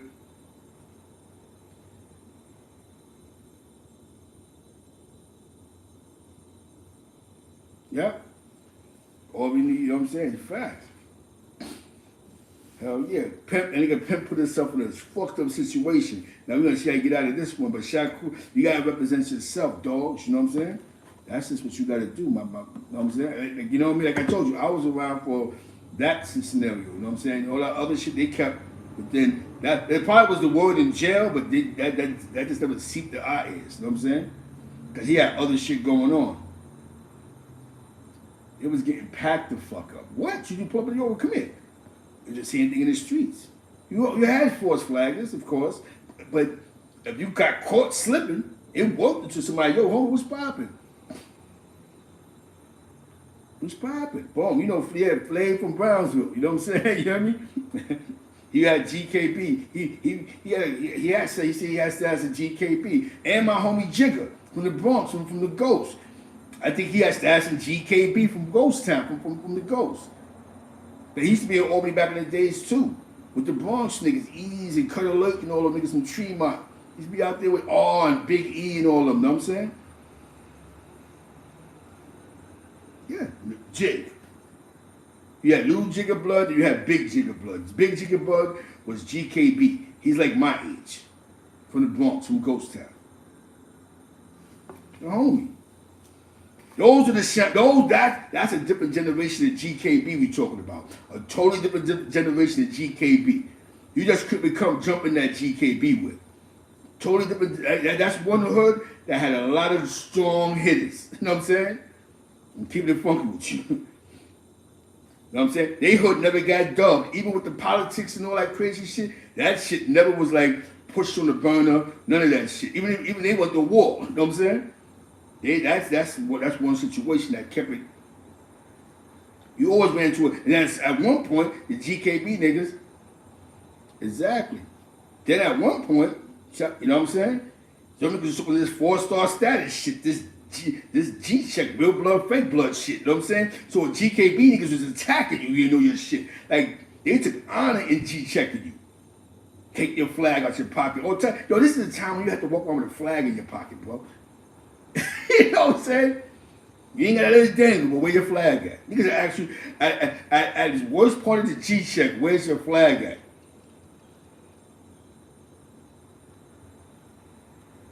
Where your flag at? At the worst part of the G-check, you be G-checking the shit out of you. The worst part of the G-check is, yo, where your flag at? You know what I'm saying? Yeah, homie. Now you ain't, you know what I'm saying? It was you had to really walk around Millie and talk Millie. Remember, we had the houses. We had the joint on Quell, and then we had the joint on Lark and Orange. Like on the block, man. Shout out to Illinois, man. Man, free fight, you know what I'm saying? I remember that shit happened with Fight for them niggas snatched him off the streets, you know what I'm saying? Over that shit with Nene and them. Over that bread. Fight didn't do no sucker shit, he just got caught lacking. You know what I'm saying? Them niggas want their money back. In that situation, this how foul it was though. Hold on, let me tell you how foul it was.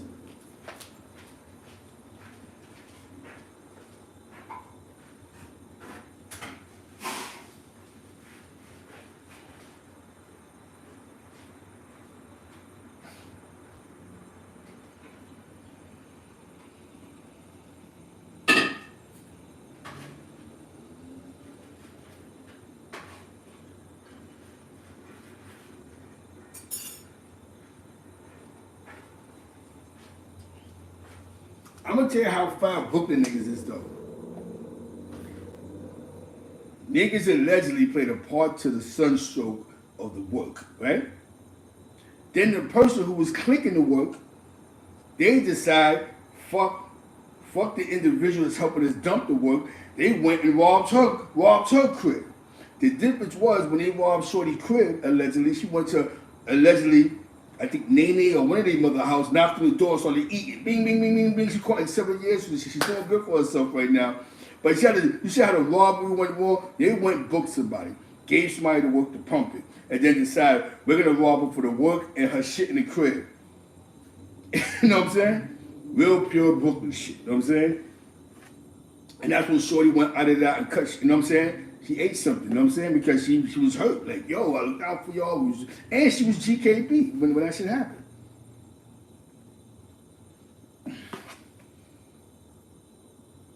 So I've been around for a lot of shit. Exactly. Freddie, that's what I'm talking about. When they caught, because what King A was talking about when they caught the sunstroke, remember? And the work got into the name he just said, Hands, and the nigga Flav manipulated something out of that allegedly, and these two boys decided that they were gonna rob Fanny. Cause Fanny went to jail for this, and she went, bet say no more, knocked through the door, started eating. Boom! I don't know if she ate Shorty moms, but I know she ate one of them. She caught like 7 years for that shit. You know what I'm saying? 7, 8 years for that shit. You know what I'm saying? That's how crazy the game was, man. I remember the time police kicked open the doors on Quack. Your man threw the work out the window, allegedly. They caught it raining, boom. And they booked him in Scar. And this is what I mean about a real nigga. He in jail doing all this time, bro. Doing a lot of time. He wrote an affidavit for G to B and got G to B out of jail, bro. G to B blew trial to a 10 to 20. This nigga Scar for his appeal said, yo, the work was mine. Because they never seen who threw the work out the window. They just seen a whole bunch of work go out the window. Yeah, oh, she ate the moms. And she got that time. She knocked on the door and started eating. You know what I'm saying? That was crazy. That's why I think they kicked open the doors. That shit that happened with son and them when they threw the work out the window. Scar wrote an affidavit that said the work was his. He said the work was his, bro. And that's how G to B got out of that 10 to 20. Shout out to Southside Queen. What nigga do that, bro? What nigga sitting in the feds with a fed charge? Because he caught a brand new one because a nigga named Meth decided that he wanted to tell. That was his comrade. I guess they said Meth is dead. But these niggas did some crazy shit, bro. The other club called the Club Millennium on Central Ave. Allegedly, after watching Belly 1,000 times, these niggas did some shit like Belly. Some nigga was going to his car, all you seen was red bandanas and guns. They booked the nigga. Something happened with the police, high-speed chase. That's what Scar went back to the feds for originally. One of those wild cases. Some shit with guns in the shooting. I don't know which one, but I know Meth wound up telling on him because Trey was already on federal parole already, doing all this crazy shit. You know what I'm saying? So the feds picked the second one up, and that's how he caught all that time. I can't pinpoint the crime, but then in the county jail, he the reason why they got the seats and all that crazy shit. Not LG. LG ain't the reason why they got all that, the metal detectors. It's that shit that happened in the lower library, allegedly. That, you know what I'm saying? Whatever the case may be. But, you know what I'm saying?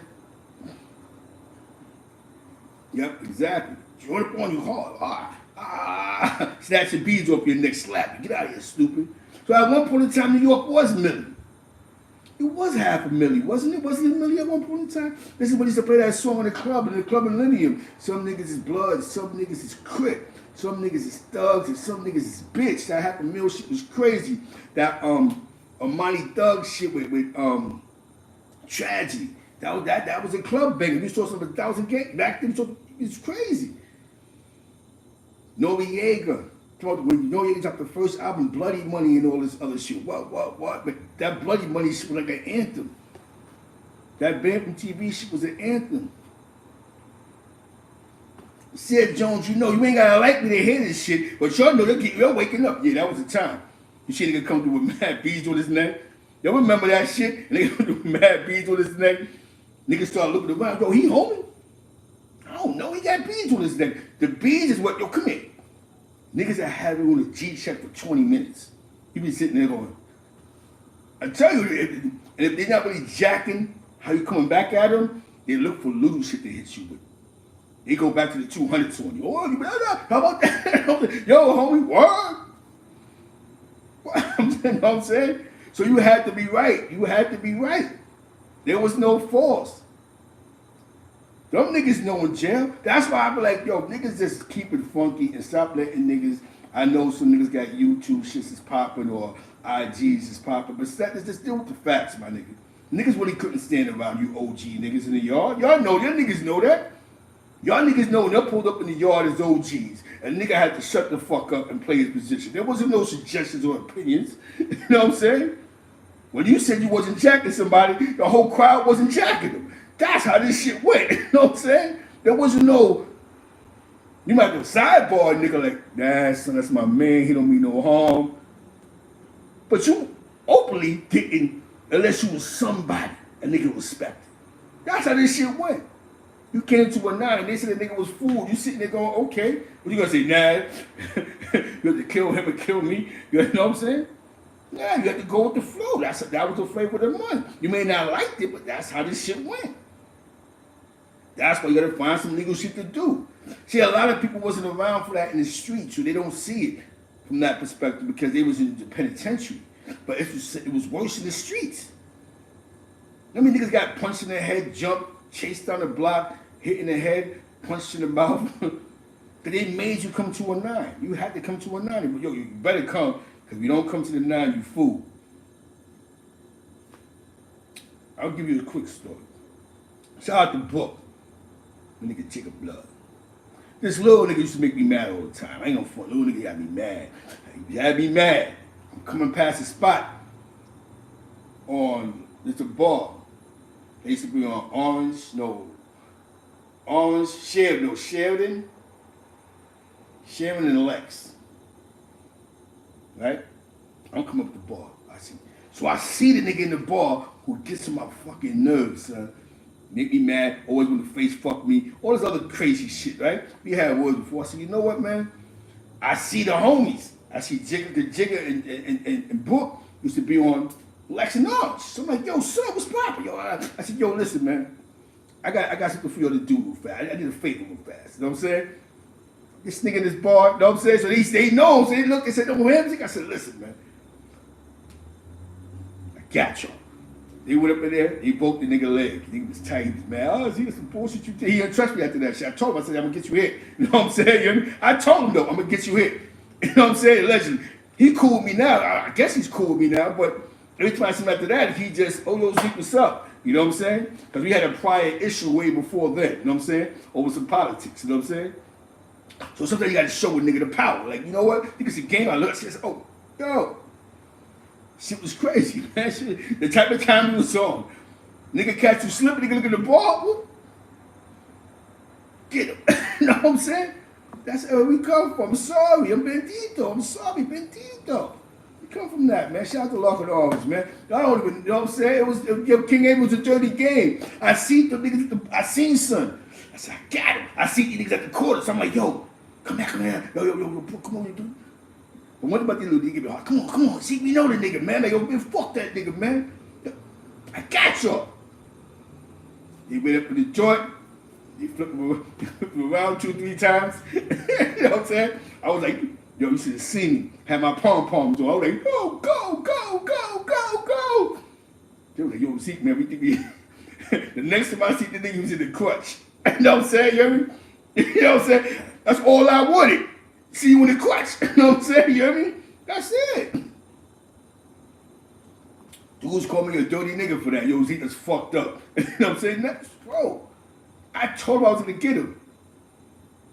You know what I'm saying? He wouldn't believe me. I told him, I'm gonna get you. I'm gonna get you, my nigga. You know what I'm saying? That's all it was. You know what I'm saying? It was nothing personal though. It just, that was pure business. That one was pure business. Plenty of times, my nigga, we been there. That's why I laugh, because the jail, think about it. In 98, 99, 2000, that's why my name was always some bullshit, Queen Abel. I could be walking down the block. This is not a lie. I could be walking down the block. Some crazy shit happened. Yo, Zeke was there. You know what I'm saying? I remember one time these niggas, I had nothing to do with this shit. These niggas went and booked the nigga. I just happened to be across the street after the booking. So all he seen was after they did whatever they did to him, he goes, Zeke. Zeke was there. What? Zeke was there. I'm on the block, you know what I'm saying? I'm coming up orange. Because see, one thing about me, you had the homies, and then you had those side cliques. Like, they called themselves head busting bloods. It was, they knew click. These niggas was dangerous. Everything was a sunstroke.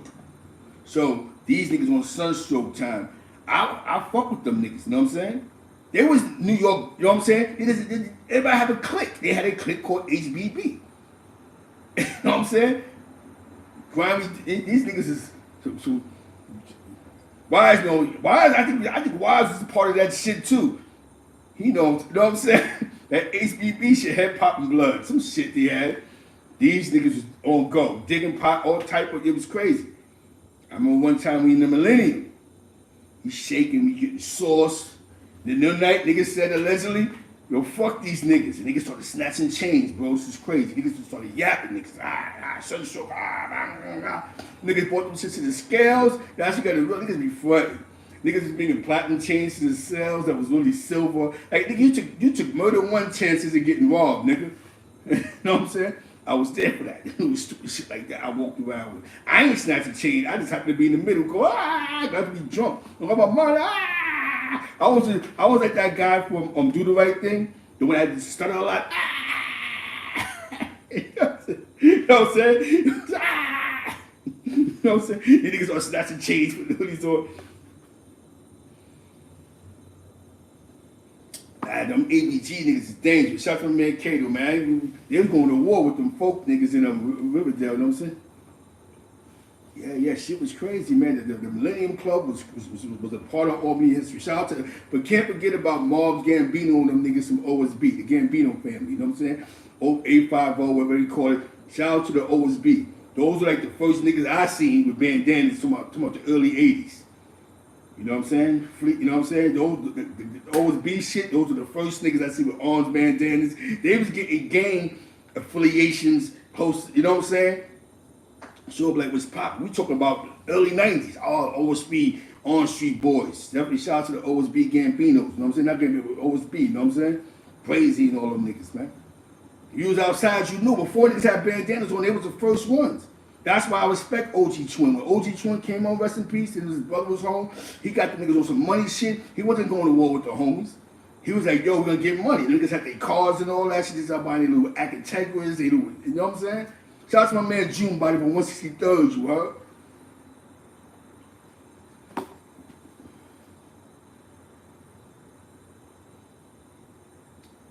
You know what I'm saying? Yeah. He was out there with them Brownsville niggas. Your man was out there in Connect. His name Capone, some shit like that, Capone. He was like his neck up, but your man, you know, seven of them niggas was getting a lot of money. You know what I'm saying? Now they went independent. They not orange though, you know what I'm saying? But they went independent, you know what I'm saying? Yeah, son. We always together. Flame. He know Flame. Flame from fucking Brownsville. You might call this something some other AKA shit, but Flame was in the Ville. Nigga said ears was passing hoods out like party flies. Fat. Well, you know what I'm saying? That's what y'all do. See, slang and slander. If you're not in jail with a nigga, all you hear is this nigga was, because he got a Fed case out there, he did dope. Yeah, he had a good run. Them Queens niggas caught a Fed chase out there too, remember? Marley and them, the GM family. Marley, Suave, my man Pretty Boy Troy, they're always Cody's, you know what I'm saying? You know, Troy from really Harlem, but he got Brooklyn ties, you know what I'm saying? They're always Cody's. Cross, Ty Cross, Ty Cross. Tyshawn, that's their Cody. That was their Cody. Cool to them niggas. You know what I'm saying? Y'all know who Tyshawn is, Kev Webb brother. You know what I'm saying? They always Cody's. You know what I'm saying? On that Fed case. Yeah. This is how crazy, I'm trying to say, the streets, a lot of dudes because Albany and Schenectady was out of town spots for a lot of dudes that wasn't going to North Carolina, that wasn't going to VA, that wasn't going to Atlanta. You had niggas that was coming upstate, the Utica, Poughkeepsie, Utica, Rome, New York, you know what I'm saying? Syracuse. Those was average spots for New York niggas that was still bumping heads with each other. So most of these dudes started going to jail.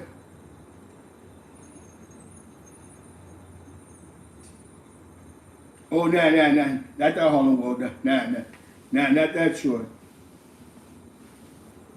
Binghamton too, not that short. So my Pretty Boy Troy, he used to be in Schenectady and all that. You know what I'm saying? Schenectady and Albany. Yeah, Bing. You can't forget about Bing. I remember when Binghamton, when Queens niggas. See, when I was outside around Kev Webb and them niggas in Albany, not name dropping. I'm just giving you what I was around. Rest in peace to Pre. Archie was getting money in Binghamton. And he the one that blew, he ain't the first one to do it, but he really blew that shit downtown with them bars.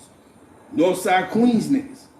Archie, he got a Fed charge out there. Leslie said some funny shit with his name, but I'm just giving you who was out there. When I was around the GM family niggas, before niggas had records, when DJ Clue was just making mixtapes in the basement, bro. Before DJ Clue really was in the Q Club and the rest is history. Not just saying the rest is history, I'm pretty sure he DJ'd in other spots. But in the humbling beginnings of DJ Clue, these niggas would come out of town and play and give me their mixtapes, you know what I'm saying? Exactly. I'm just giving you the parameters, the niggas I was around. I'm gonna tell you what's crazy. It was one year they got some shit called the Black Fest in Albany. I forgot the year. But it was me, Gigi from Farmers, Donovan from 183rd, and Steve, rest in peace Steve, Jamaican Steve from 183rd. And we blew it down that day. We took mad flicks that day. He was like this, we took like 20 flicks. It was like a concert out there. People just watching us take flicks, like boom, boom. Y'all know Jamaican. If you're from 183rd, y'all know Jamaican Steve. I know him. We were always out of town together. DU Donovan was out there. The year that when DU was out there, you know what I'm saying? That's when DU was out there. Them Brooklyn niggas was out there too, like Fruit, Freckle Face Shine, them niggas, they was out there too. It was a different momentum right there on the boulevard and all that. You know what I'm saying? Shout out to my man Black. Black mad at me, but shout out to Black. I gotta give Black his accolades from Queens, from the South Side. Black was out there doing some good things back then. Him, Poop Dogs, and all them niggas. Those were the first floor of niggas that was coming out of Conley Projects in Albany, New York, when them niggas had hallways.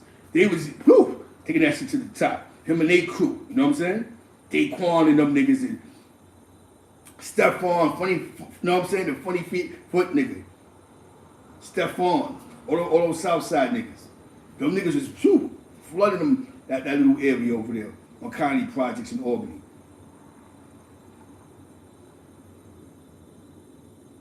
Back then, doo-wop, because doo-wop was going at it back then with Kick and Pre. So doo-wop was putting on. Those were the two hottest niggas back then, because they was going at it back and forth. The Kick and Pre doo-wop mixtape wars was real, my nigga. Shout out to my man Pretty Black. Pretty Black was my nigga. I remember when Pretty Black got locked up the first time, and he had the lawsuit money and all that. You know what I'm saying? That's how long I knew Pretty Black for. From the South Side.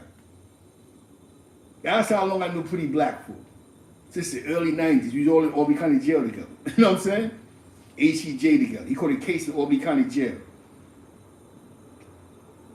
The last time I seen Pretty Black was 9/7. I seen Pretty Black at 9. So that's when I seen Pretty Black. Then I heard he had caught another case. Because back when I seen Pretty Black, he said, I'm about to become a model. The last time I seen him. Anteen Smokes in the building was popping. And that's when I seen Pretty Black. That's the last time I seen him. See? That's when I seen Pretty Black. Then I heard he caught a Fed case with a brand new case this some time. But shout out to Pretty Black, man. Southside, you know what I'm saying? South Jamaica, Queens. The names he was throwing in the air to me was names like Seaguard and them. That's how you know how back the conversations was. He was like, yo, in my neighborhood, Seaguard, and a bunch of other names. Because when he was up there, that's around the time they just snatched the Prince and them niggas. You know what I'm saying? You know that they didn't snatch him up, but you know around that era. Again, I knew Pretty Black. Lark and Orange. Colony Street. Yeah? He caught a Fed case. Some crazy shit that happened, I think, if I'm right, downtown Albany. In the crib in downtown Albany. Some crazy shit happened. Yeah, it's a fact. Pretty Black. That's the guy. Shout out to J. Cool, Pipe Dogs and them, you know what I'm saying? My nigga Dirt. 21 gun salute to Palm City, my man Cadillac Top. I didn't know him personally, but he know all the same people I know. Shout out to Queens. Shout out to Anteen Smokers in the building. Yeah, yes. Everything is good, man. Shout out to the 050 ChynaBrim movement. That's his movement. He created a great thing. Keep going, brother. There it is, Joe Black. In situations in life, when you're outside, I keep thinking outside is a big world. It really is a small world. Somebody knows somebody of the same. I may know Steve 183rd, but I might know him from Albany. You might know him from the Bronx or Poughkeepsie. So that's why I don't take away from how somebody might know somebody. I don't know him from shooting blocks up. I know him from hustling in the same neighborhood. I know his baby mother. You know what I'm saying? You hear me? You also be in the club. If you was in Albany, there was a club called Club Domino's. That club was popping. What shut them niggas down was there was a riot after a Long G party and niggas called the police, bro. Never heard this story before, right? We also be in the club. It's called Freaky Fridays. This is my cousin, Hype Entertainment, my cousin Jeffrey, Passion, and then you had DJ Young Wise Production. Two different things doing it together. My cousin was the promoter, Wise was the DJ, and my man DJ Chris Cool was on the 1 and 2s. Before Ronnie Bop, them niggas blew in Albany. So we be at Freaky Fridays in Club Domino's, Washington Avenue, across from the YMCA. The bowling parties in downtown Troy. Shout out to my man Big Ish from downtown, you heard? Rest in peace to Freedom, you heard? Albany, New York. The Caribbean Club on Quail. Shout out to all my Jamaican West Indians. Tony Marshall and all of them, you know what I'm saying? You know what I'm saying? The Team Marshall, you heard? Yeah. The Labor Temple parties. Niggas was outside. So your favorite big homie, at one point in time, passed through Troy, Schenectady, or Troy.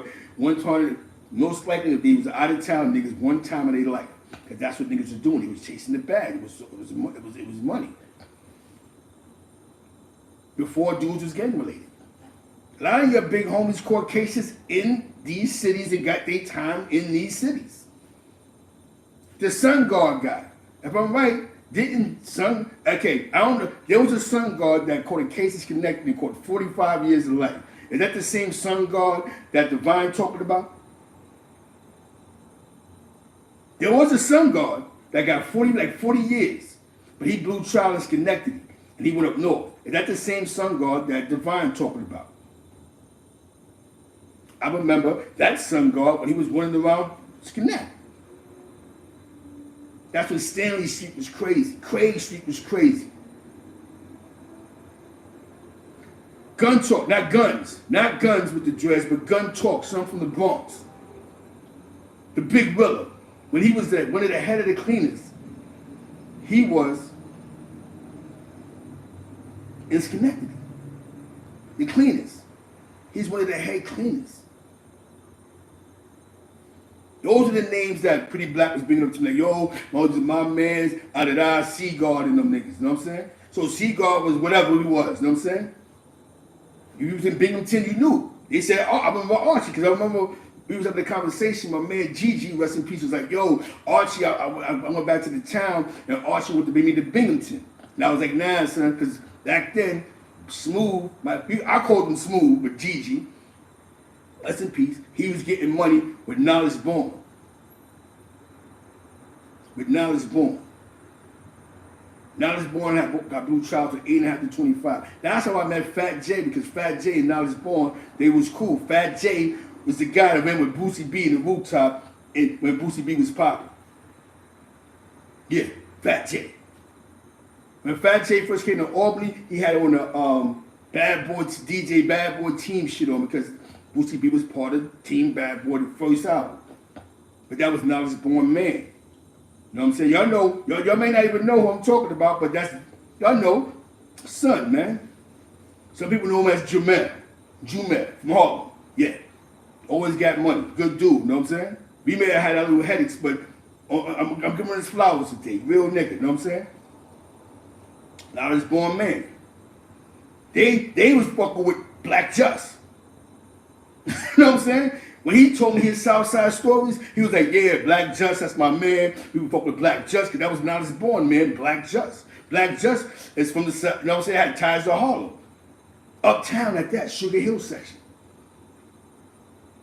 Fat J, y'all know Fat J. Y'all see him all the time. Yeah, the Boosie B, he's been a part of the loop. In the mix. Running with Queens niggas and all that. He used to get money on something. Come on, man. Shout, you know what I'm saying? Now we're going to talk about this shit. And I knew Fat J since the 90s again. Early 90s. I met him through Knowledge Born and Smooth. Smooth, a.k.a. Gigi. Shout out to my man, Dewan Donnie from Moore Street. The Morris family, Flea family. You know what I'm saying? My man, Horn. What's his last name, man? Horn. His last name is Horn. I know what I'm talking about. His last name is Horn. That's my man. They always getting money on Midtown Albany, Dana and Morris Ave. There was some money over there too, a couple of good dollars. You know what I'm saying? We talking about this shit, right? You can't go against the history of reality. Small world, how everybody knows each other. I might be up a couple of years and dates, but y'all can pick that up in here. It was a crazy time. We all on blocks together, you know what I'm saying? Locations. So I know a bunch of people. Yes, I'm from Spanish Harlem, Lexington houses. I love my hood. I was back and forth. But Albany was a place I really stood at. Schenectady, running around Troy, all this crazy shit, you know what I'm saying?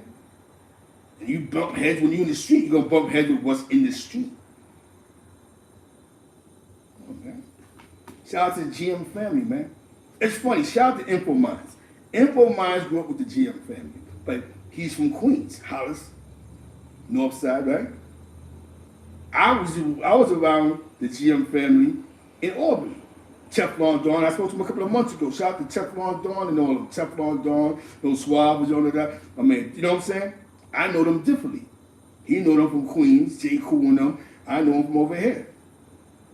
Those side blocks, Murdoch and all that shit was dangerous. My man, Big Face Fred was running around niggas, you know what I'm saying? You know what I'm saying? So that's just an error. We can do other episodes, but also follow my other content I got where I'm trying to go into the, talk about, real life, news. Now, the pimp was tip out of place all day. But what can we say?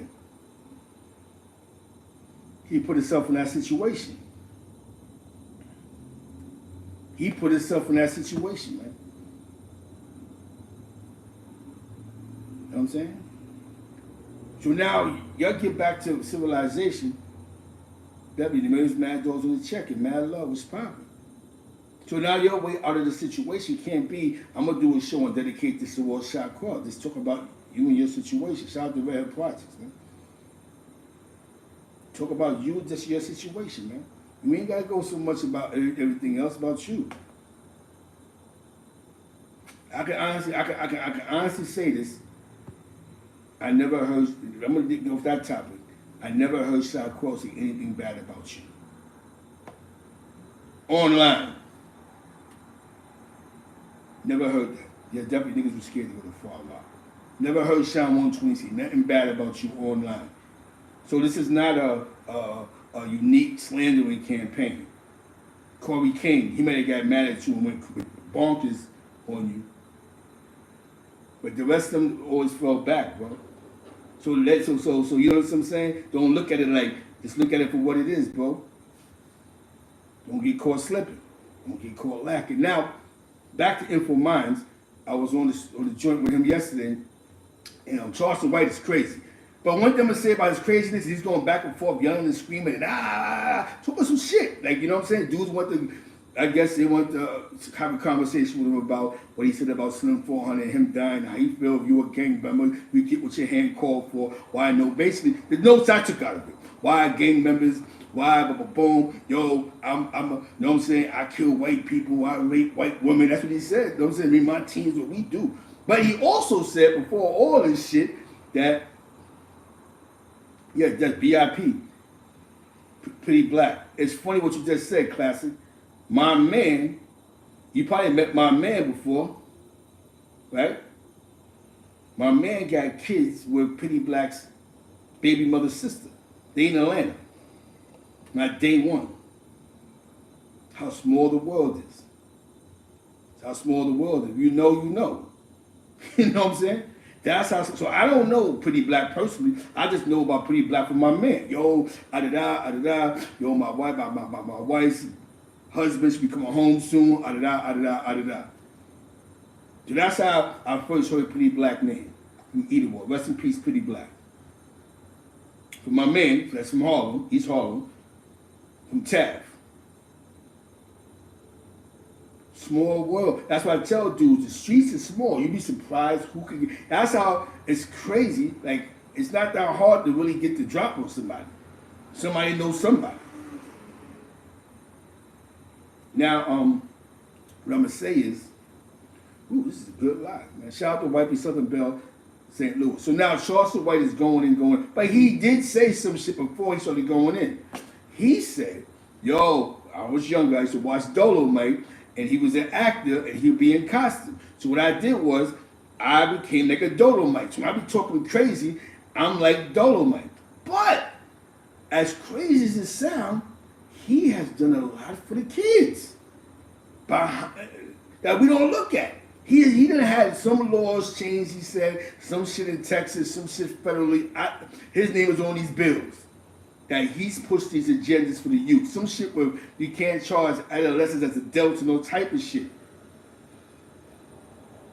So I take a note to it, yeah, you said niggas is da. And his point of view is, in the last 50 years, you have all these ex-gang members that speaking on these platforms, not one has ever apologized to the innocent people that have died in drive-bys or shootings or home invasions that had nothing to do with gang.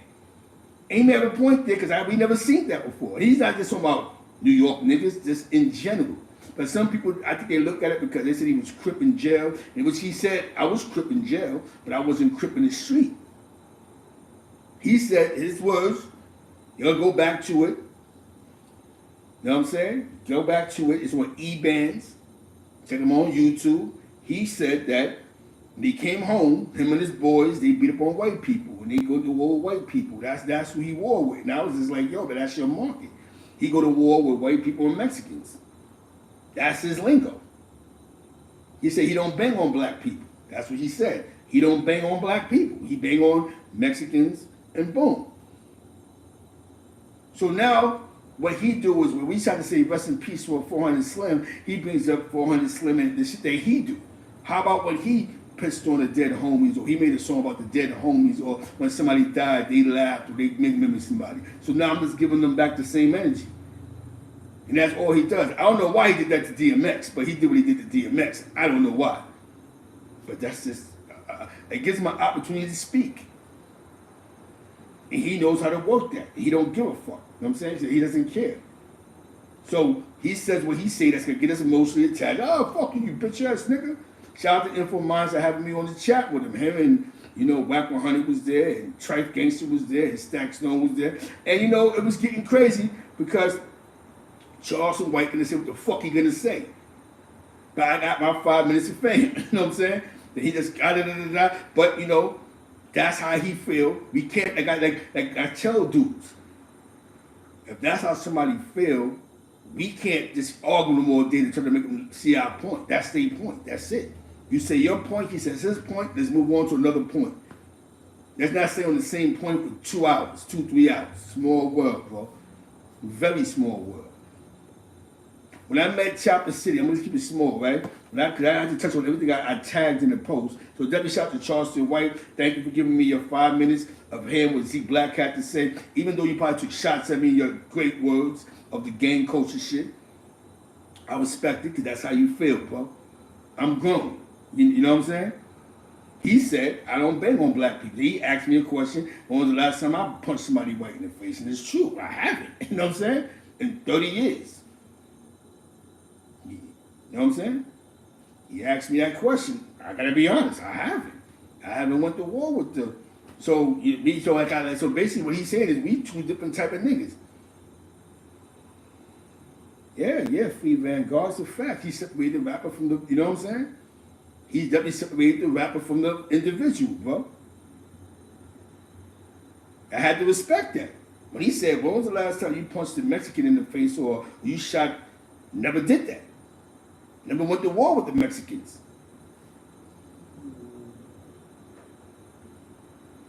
Yeah.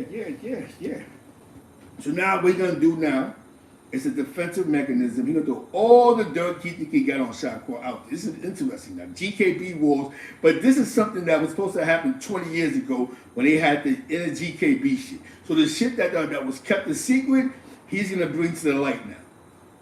This is what Pimp gonna do. Remember I told you, they had issues in the beginning. And all this is gonna come to the light now. I don't know about the dates. I just remember there was a time when Rob Lowe was out the way, when Kobe King was out the way, and Shaquille was in the box. So now we need to hear this story before the before and afters. UBN shit. So this is what happens. You drop your flag and then you go into a full exposure of shit that was GKB shit. I'm not gonna lie to you. We can't forget about Just. We can't forget. Like I said, this is real time. Last I knew, he's gonna say his part of his GKB history. That's all you gotta do, bro. You probably watching this shit to say your part of GKB history. It's not about who sent a shot at somebody. It's not about, yo, but this, that, and third, but he ain't do this, and this is the truth about that. Let's tell your history. That's it, bro. I just told my history. Y'all just heard see black history, and my history sounds crazy, doesn't it? And all this is when I was OET, 183. Donald G. gangsters amongst shines and primes, villains, locking on. Yeah, it's in the newspaper when they had that gang shit out there. Like, yo, police was in the newspaper. Like, yo, we're saving them from the federal indictments. They're not organized. That's the one thing that saved us in the era of less technology. We wasn't organized. I might fuck with you, but I'm not fucking with them. The only thing that we had was that we had a block that we all would be on. And that's what saved us. But not really, because I ain't in front, they still brought the feds and they snatched a couple of good niggas up. They still brought a state task force and gave niggas 4 or 5 cells. So it still was a dirty game. My man had like 4 cells. Like, how the fuck did you get 4? Yo, he had 3 cells. He had 2 cells. They was targeting our homies with drug sales, still indictments. Albany, New York was known for selling indictments where you sell a drug and they're recorded, they bring it to a grand jury, you'll get indicted, and then you be walking on the block one day and Sean Penn snatch you off the street. You going straight to Supreme Court. Breslin, whoever. That's what Albany, New York did. I remember when Connect had like about 100 niggas one time. Yeah, it wasn't that, you know what I'm saying? Yeah. That's what they started doing. Oh, you gang related? They send that buying bus sets. It wasn't even buying buses, it was selling indictments. So you had niggas that had like 4 or 5 sales, 2. I'm on my homie man Meezy. You know Meezy? Meezy went to a nigga trial. They snatched him by the trial. He went to go support his homie at trial. They went and snatched his ass up and said, oh, you got to sell. You know what I'm saying? That's still indictment. Those still indictments was crazy. You know what I'm saying? That's how they was living. That was their war on the gang shit in Albany, New York. Still indictments. You know what I'm saying? The still indictment shit. They ain't get you on nothing else, they had you on the cell. That's why a lot of niggas started to find some legal shit to do. Because they don't hear the stories because they hear it from one side. They don't hear it from the street side because because they don't want to hear from us in the street. They want to hear from jail niggas. But in the streets it was just as militant as jail. It was just an open space. Like I told you, you walked around on the block with some beads in the flag, dudes was running up on you, punch you in the face. Exactly. Now I gotta get ready. I touched on Charlestonwhite. Shout out to Infominds. Thank you for inviting me. I got nothing to do with the politics. I'm just happy I was up there. Shout out to Stack Stone. He was in the building.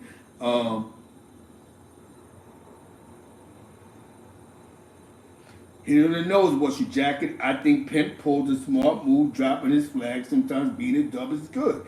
There's nothing wrong with that. There's nothing wrong with dropping your flag. Smart moves. Now the world knows your Pimp ain't blood no more. So now whatever Pimp do, definitely feed the wolves. Definitely salute to 050 ChynaBrim, the movement as well. We'll put together that great content. You know what I'm saying? Can't forget hashtag Infominds. But what's your jacking? He made hella great points. Take your feelings out of it, he was right. When it comes to you gang banging, forget, like you said, when you come to you gang banging, it's what comes with the game. Forget the MC, but the gang banging, the shit that you celebrate. And we don't look at it, we don't look at it from that standpoint, the celebration of death and mayhem. Like you said, when was the last time somebody sat online and said, yo, my bad for all the innocent people that my gang may have killed? Exactly. Easy to paint. I you know what I'm saying? I respect that. What's your jacket? That was a smart move. Vaughn BX is in the building. Feed the wolves.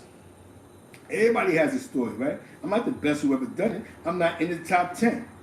Top 20 though. Shout out to H Money Bags who's in the building. Shout out to The Rock. Marcy Projects. If you was up north, you know who H Money Bags is. Bleak and them. Jay. You know what I'm saying? Shout out to Brooklyn, Marcy, best style, do or die. You heard? Wise Brim was in the building. You know what I'm saying? Exactly. You gotta honor. See, that's real. You gotta honor it. You know what I'm saying? Just move on. You can tell your story. Everybody, you can't X out a part of your life. That's your story. You've been part of this for 20 years. Tell your story. Your story may sound more interesting than the average nigga's story. But don't dedicate your time going after somebody else, something else. Shout out to 130 Crescent. Facts. You know what I'm saying? Because we have to get to the point where I don't jack you, but I don't have to go crazy on you. There's a lot of issues that's personal issues that's being brought to the internet, but they're still personal issues. You just gotta know how to move around it. Yeah. Exactly. What's your jacket? He in the history and he a funder. Can't take that away from him. You know what I'm saying? And the people. 99 OG Hayes, Zeke Howard from Southside Queens. Queens get the money. Salute. Shout out to Southside Queens, man. Shout out to Fox.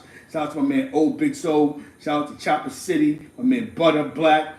You know what I'm saying? 118th something Boulevard Fox. You know what I'm saying? We here.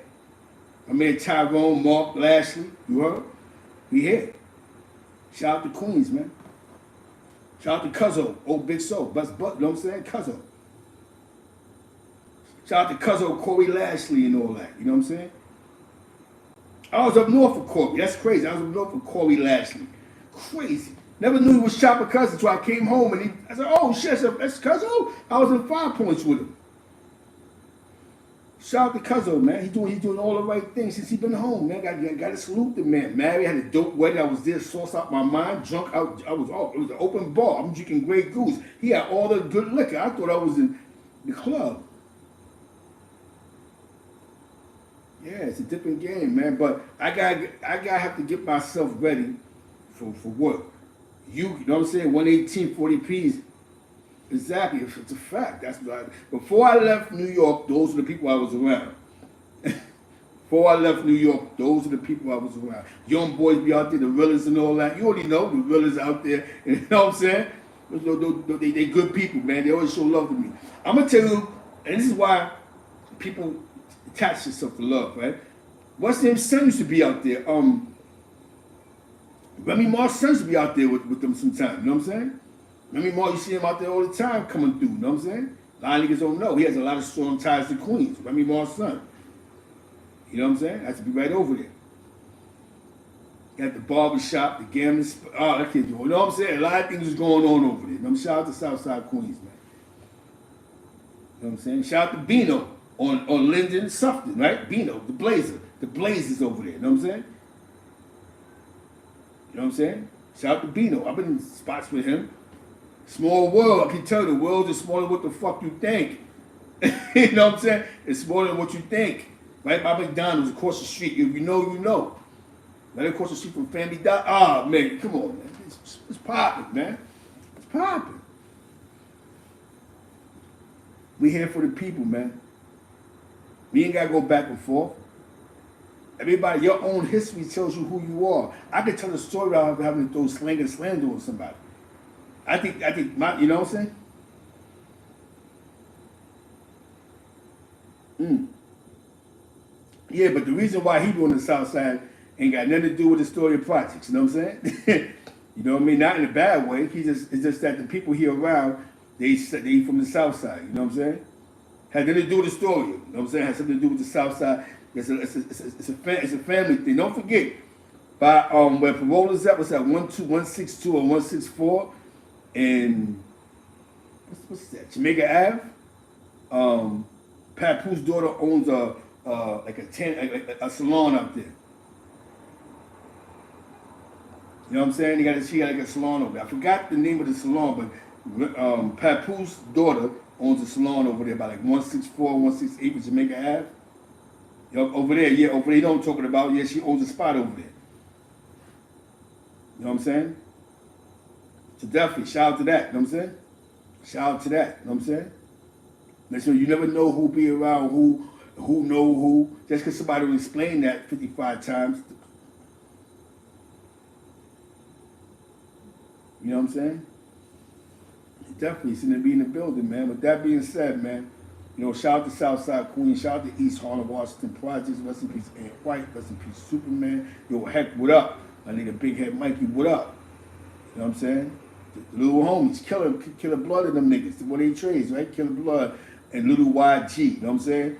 Salute to them niggas. They out there, they represented at their point in time. You know, shout out to the good fellas on the block. My man Kwaku and them on Lex. You know what I'm saying? Shout out to everybody, man. Personal issues is personal issues. Ain't got nothing to do with this shit. If there are any personal issues. I don't get paid for about a nigga, you know what I'm saying? Hell yeah, Zeke Black. Like, yo, Zeke Black used to be your uncle. You know what I'm saying? Oh, Zeke. They gotta laugh, you know what I'm saying? I be around mad niggas' moms and all that, man. I done been around rap niggas' mothers and all that. I don't go live and go, yo, guess what moms is here? You know, we do it out of respect. You'd be surprised, man. Shout out to the Southside Jamaica Queens, man. You'd be surprised who I've been around, you know what I mean? You know what I'm saying? That's why I learned to appreciate shit, you know what I'm saying? I learned to appreciate shit. Shout out to Southern Belle, I love you. You know what I'm saying? I love you.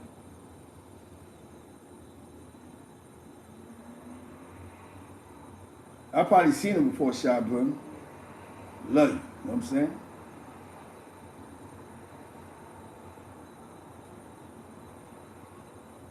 Shit, you know what I'm saying? Shit, you know what I'm saying? Shit is real, man. Shout out to St. Louis. You know what I'm saying? West Side St. Louis. the Rucker family, you know what I'm saying? Love is love, man. Love life, you know what I'm saying? It's what this game is about. Love life. Love what life has to offer you. Everybody eats. That's how this game goes. New York history is not bent off of slang and slander. Everybody has their own story. And everybody's story sounds more interesting when they're not dedicating it towards somebody else. Because what sounds better? Me sitting here talking about how much I think this guy loved trannies? Or, yo, we was an action-packed movie, you know what I'm saying? You hear me? You know what I'm saying? Okay, that's a little more exciting than you just talk about a man's sexual preference. Who cares? Like, you know what I'm saying? It means something. The only thing I say is why make a bunch of rules that a lot of you OGs want to violate in one way or another. I'm not saying that he's into that world. See, I can sit there and jump on the bandwagon and go, well, I've been heard that shit. I never heard that shit about it. Only thing I heard about was the point in time in his life of that situation. CK was popping. And that's it. But what I'm going to say is he went on the live, he dropped his flag, and that's probably the third or fourth time, but he dropped his flag for the world to know. Exactly. Nobody can tell your story the way you tell it. Shout out to Chopper City. I've known him for over 20 years. I could go to Southside Jamaica, Queens right now and G-Mac. If you know, you know. I've been around a lot of people, mothers, sisters, that's in the industry. I don't go live and, yo, guess who I'm with? Come here. I don't do that because people deserve their privacy. I don't do that.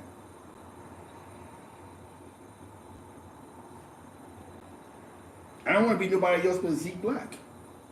That's it. And I would hope that you don't want to be nobody else but yourself. And what come with the good is going to come with the bad. You know what I mean? Uncle Nick, I spoke to my mother a couple of months ago, but I've been so tied up. But I'm going to do something with him, man. I can only be me. You know what I'm saying? You can't tell a great story how you might have met somebody in the yard somewhere. Nothing wrong with that. But I met them before they went to the yard. You know what I'm saying? You hear me? It is in the streets, a lot of them. I'm talking about before it was a blood and crip war. Mainly in certain areas. When it was just a lot of dudes that was getting money, didn't like the homies. That had crews and teams. So we had to deal with that. You go to the club. I remember one time it was Thanksgiving, and that's a case I believe they brought that up in Trey Baggs' case. We in the club chilling. A bunch of niggas that was getting money. The C-Fam. Y'all niggas know C-Fam in Albany. They start popping. Bing, bing, bing, bing. We start popping in the club. It was a Thanksgiving night. We popped in the club, they popped in the club. No, the C-Fam was official. The C-Fam wasn't C-Fam because they was Crips. They called themselves the C-Fam. Colony Street. We in there popping with the money niggas. These niggas throwing champagne on niggas' heads and all type of shit. We in there popping. And the DJ that night was DJ Ronchi. The location was the Omni Hotel. He's shaking out. Bing, bing, bing, bing. My man introduced me to D-Murder. No, actually, my man introduced me to Corey King. Let me slow down. And nigga went to go, and nigga got him with that, you know what I'm saying? Nigga went and he acted like he was reaching, I don't know what he was reaching for. But when he went and looked at this, I just ran up on the nigga, started swinging wild. Bing, bing, bing, bing. And whatever he had, he dropped it. My man D says, yo, Zeke, man, he was going to grab a gun, bro. And my man D was shaking, and then my man D, when he was, you know what I'm saying? He said, yo, you saved my life, bro. Because you swung on this nigga. He didn't see you coming. You just started swinging. And whatever he had fell. Or he ain't or it fell down the split. Whatever he had fell. So that's when niggas wore baggy jeans, not tight jeans. And to this day, D be like, yo, Zeke, man, that nigga was banging in the Omni Hotel. Yo, you saved my life, bro. He just started swinging on something.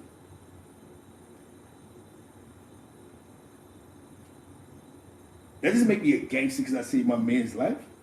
We was just in fight mode. It wasn't a bloody crip war then. It was, them niggas ain't like us. And allegedly some shit happened with, you know, in the yard. Shout out to the yard niggas from the yard. Some shit happened with the yard niggas in the yard in Albany. And niggas, certain shit that I guess Meth told on, I think he might have brought that up, the shooting in the yard. Because you can't be doing shootings if you're on federal parole. You know what I'm saying? You just that's not going to work out. You know what I'm saying? But see, I don't have to tell you that, right? I don't have to have a nigga sit on my platform and go, Zeke, remember that time and we was fighting in the club and nigga he was reaching for something and you just started swinging on the nigga? I saved me and D life. You know what I'm saying? Both our life. You don't owe me shit.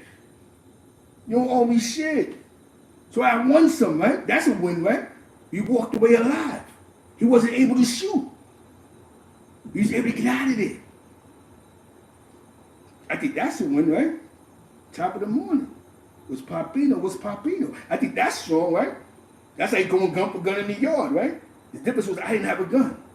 I just started swinging. I could have died. Half you niggas, I see a nigga reaching and get hit in the back. You know what I'm saying? You hear me? Y'all take that shit to get hit in the back. That wasn't my chance. I was just standing there and looked and said, oh shit. But he was so focused on my man D that he wasn't even looking at me. So I just started swinging. Ding, ding, ding, ding. And I wasn't the best fighter. I was drunk. But I hit him with some haymakers, so I distracted him. And when I distracted him, whatever he had fell. And we got the fuck up out of there. You know what I'm saying? Oh shit. Everybody started to rush out the club. Oh shit. We got out the Army Hotel. You put in some work, Wise. That's how I met you. You know what I'm saying? You put some shit in. You know what I'm saying? You hear me? I wasn't the illest nigga. I had to fight in the club with this nigga. I was sauce on my mind. This nigga was nice with his hands though. Nigga fucked me up. You know what I'm saying? You know what I mean? I ain't gonna front. Rest in peace to YZ. Nigga fucked me up in front of the Millennium Club. Some shit happened with my man in the club, his sister. I said, yo, sis, I got my man's sister. We had words. Me and nigga shook out. I ain't know he was nice with his hands. He fucked me up. I was like, chill. That's one of those type of ass whoopers. Nigga fucked me up. I was a little drunk. I'm gonna take the drunk stance on this one, but he whipped my ass. Those are situations, right? Everything ain't a win. Them niggas ain't fading me because I lost a fight outside the club. It happens. We follow up with some other shit. It happens. Niggas be scared to mention the losses. Like, they took a loss, like, you know what I'm saying? Yeah, bro, I remember that. But I meant why somebody was putting in some type of pain. You know what I'm saying? Some shit was crazy.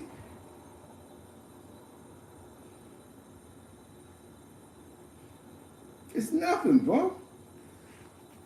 Yeah, son, we all been there before, bro. Hell yeah, I tried swinging the left hand.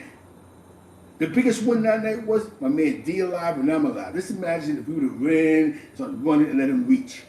But I'd be dead and sitting in a fucking wheelchair somewhere. It was a fast throw. I said, oh shit, he grabbed it. But he ain't see me coming. You know what I'm saying? So when you catch a nigga off guard, you know what I'm saying? We out. Come on, man. Shout out to the fucking champ. We was Ricky Ricardo back then, bro. Remember Teflon, little nigga Teflon? Y'all put him on the plate every other week. You know what I'm saying? Yeah, Teflon losing his mind. It was Teflon from Harlem. I think from Harlem or some shit like that, the Bronx. Dude, Tef. How are he back in jail? Plenty of shit didn't happen where niggas took wins and losses. One time, little homies allegedly went to go put some work in on Sheridan Ave with some Crips. They used to be by the bar over there. Got the name of the bar, but the bar was right there on Sheridan and Orange. They go pull up, jump out the car. The nigga who drove them there, you know what I'm saying? Son went to drive them there. Son saw the nigga who went and took them there to put that work in. He tried to jump in the car. Niggas started shooting. The Crip nigga allegedly started shooting. Ging, ging, ging, ging, ging. Hit that stupid nigga in his leg. He drove off and left the homies. He left the homies to dead. The homies had to shoot their way off the block. You know what I'm saying? This was the B&C wars. You won't hear this.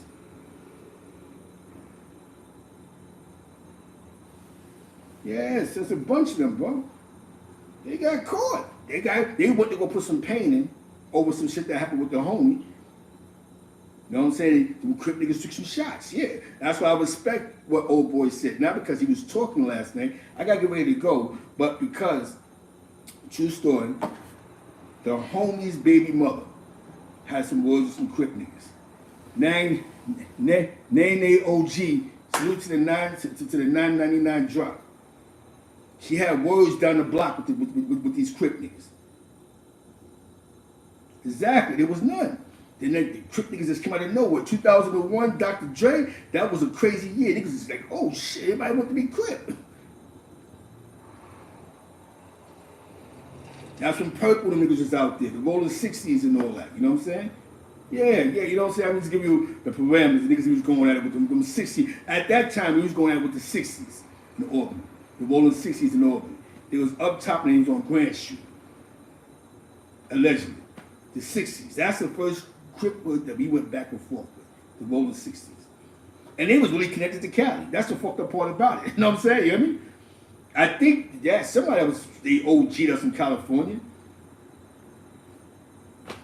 So when they was by that bar, niggas started clapping. Gang, gang, gang, gang, gang. Niggas moved.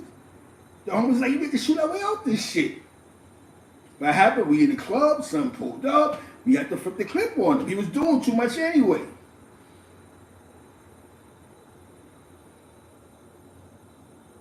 Those are the Rolling 60s. We wasn't going to war with the 30s, the 20s, the 10s, none of that shit. We was going to war with the Rolling 60s. Yes, that's the first war that we caught, that we went to war with. So allegedly, this is what happened. Niggas was shooting at the homie's baby mother with her babies in the stroller. So I understand what old boy was talking about. You know what I'm saying? He got away. Allegedly, some shit happened, and there was a shooting. A couple of niggas got shot. The Crip nigga, I ain't gonna front, the Crip nigga, he seen too much weird movements, and he walked to the corner by the bar. I forgot the name of the bar. But the bar that was on the corner, when niggas tried to drive off, he started clapping, gang, gang, gang, and shot himself. Bomb. Caught a Fed charge over that shit. Know what I'm saying? You hear me? Now they said that he's a snitch now, but then he didn't tell. He actually caught like 5 years in the feds. They kicked his doors open, found some guns. He actually caught a Fed charge, but he never testified against these niggas. I'm not too sure if he did or he didn't, but they never said he snitched. The niggas that actually, the names they brought to me that told was like 3 niggas. A nigga named Panama, I can say his fuck him. Panama's a funny style nigga, you know what I'm saying? He being short. He got on the stand and told for no reason at all. He wasn't even there when this shit happened. You know what I'm saying? Boom. So it's animosity in the streets now. So now it's the blood and Crip war. They catching homies by that. What's that bar that was up top by Livingston, by Livingston Ave? The homies went in there, niggas threw guns in their face. You know what I'm saying? Niggas is at war. Allegedly. Niggas is at war. Allegedly. Niggas is at war. That was a real war. We wasn't just going at them niggas. They was coming at us too. You go on Grand Street, you know what I'm saying? Then you had the 8 trade niggas. Then you had a son from Harlem, Wayno. I think Wayno from 119th and all on 5th Avenue. I think he was that Rolling 30s. He was the Rolling 30 Crip. They're the one that brought home, you know what I'm saying? The Crip that stabbed with the blood at. We went to war over that shit. They caught the blooded slip and they stabbed him up, cut him up. We went to war over that shit. So we had our shit in the street. This is all. Shout out to my man Demas, man. Shout out to my man Giannis's. Yep, that was the club Giannis's, bro. Cause that's where they used to hang out at. That was their block by Giannis's. It was Grand, got blocked by Giannis's. And up top, they call 41st side in Albany, New York. Rolling 60s.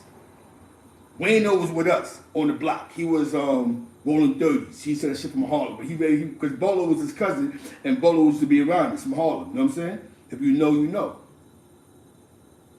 I hope Wayno ain't died, but the last time I seen not Bolo, but Wayno was in Harlem.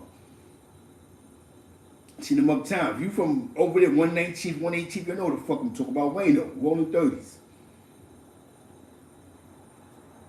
Demas was around us, 8 trade Crips. That's my nigga Demas. I knew Demas when we was calling him D-Coder in the county. You know what I'm saying? Yeah. There was Crips on Illinois, but they was our Crips. You know what I'm saying? Our niggas. You know what I'm saying? And you got the little Crip nigga. You know what I'm saying? Because his mom lived on the block. You know what I'm saying? Yes, everything you said right there. Drill music and cloud chasing was all his beefs about. Because remember, within the drill music, you're cloud chasing. You're talking about yep, Bolo, yep, facts. Exactly. So you see Bolo, see, Z Black said what's up. He started laughing, man. You know what I'm saying? Wayno was his cousin, bro. That I knew. That's how I met him, because that's where he used to fuck with the blood at. That's how I met Bo. He was fucking with the blood at. See? Small world, right? Small conversations, right? Mind you, in the street, what I just told you, they stabbed up the blood as niggas went to war. Niggas went to war, they shot at the homie with boom. They shot at the homies in Little Brook of them niggas on Lex. What happened? Some shit went down after that shit. That shit was in the paper about gang territory in Albany, New York, where to go and where not to go. It was a war. Mind you, we're just coming from a jail perspective. These niggas is talking some crip shit from a street perspective. But the only part about this that fucked me up was there was some, I don't know, I can't say them, but we met some crips at that time that was claiming the 6-point star. You know what I'm saying? I don't know if it was them claiming the 6, but we had some niggas that was claiming the 6 down the line. Then Connect had some monster niggas, some crip niggas out there. It was losing their minds. Shout out to everybody in the chat getting this little history lesson. So now you're getting it wasn't like this is before what's going on now. Giving you something to hold on to. Damn, son. That shit sound crazy, right? There was a full-fledged war in Albany, New York, like there was a full-fledged war in East Flatbush. Remember the newspaper? Drive-bys on bikes. East Flatbush was considered the worst neighborhood, had one of the worst blood and crip wars in New York City. East Flatbush, known as the 90s. Remember that? They had them niggas in the newspaper. There was a black Lennox Road, 98th Street in Clarkson, those days. Remember those areas? Had a bad blood and crip war. Now, even though Flatbush had a bad crip war, but that area specifically was called the danger zone.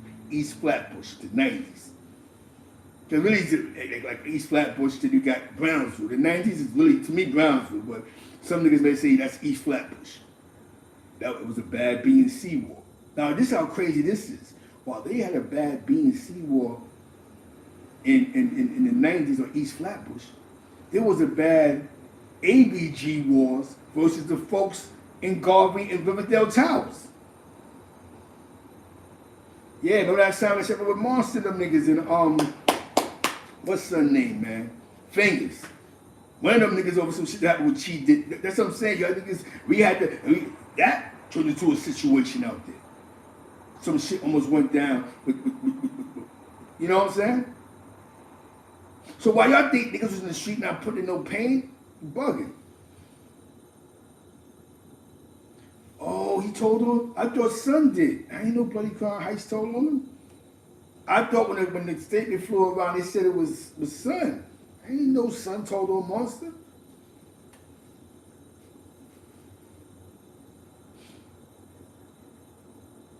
Yeah. Yeah, I ain't no Son. I thought Son, they said Son did that. They said Son from, I think from Cephalo. He did that. You know what I'm saying?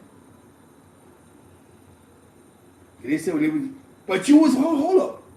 You was in Sing Sing when Monster gave the paperwork out. If I'm right? You was in the swing. But they only said one name. I didn't know that they put what's name in that. I know that him and Killer was having an issue over that situation in the swing. I think you was in the swing too when that was going on. You, the nigga they call Outlaw, what's that nigga name? Dink.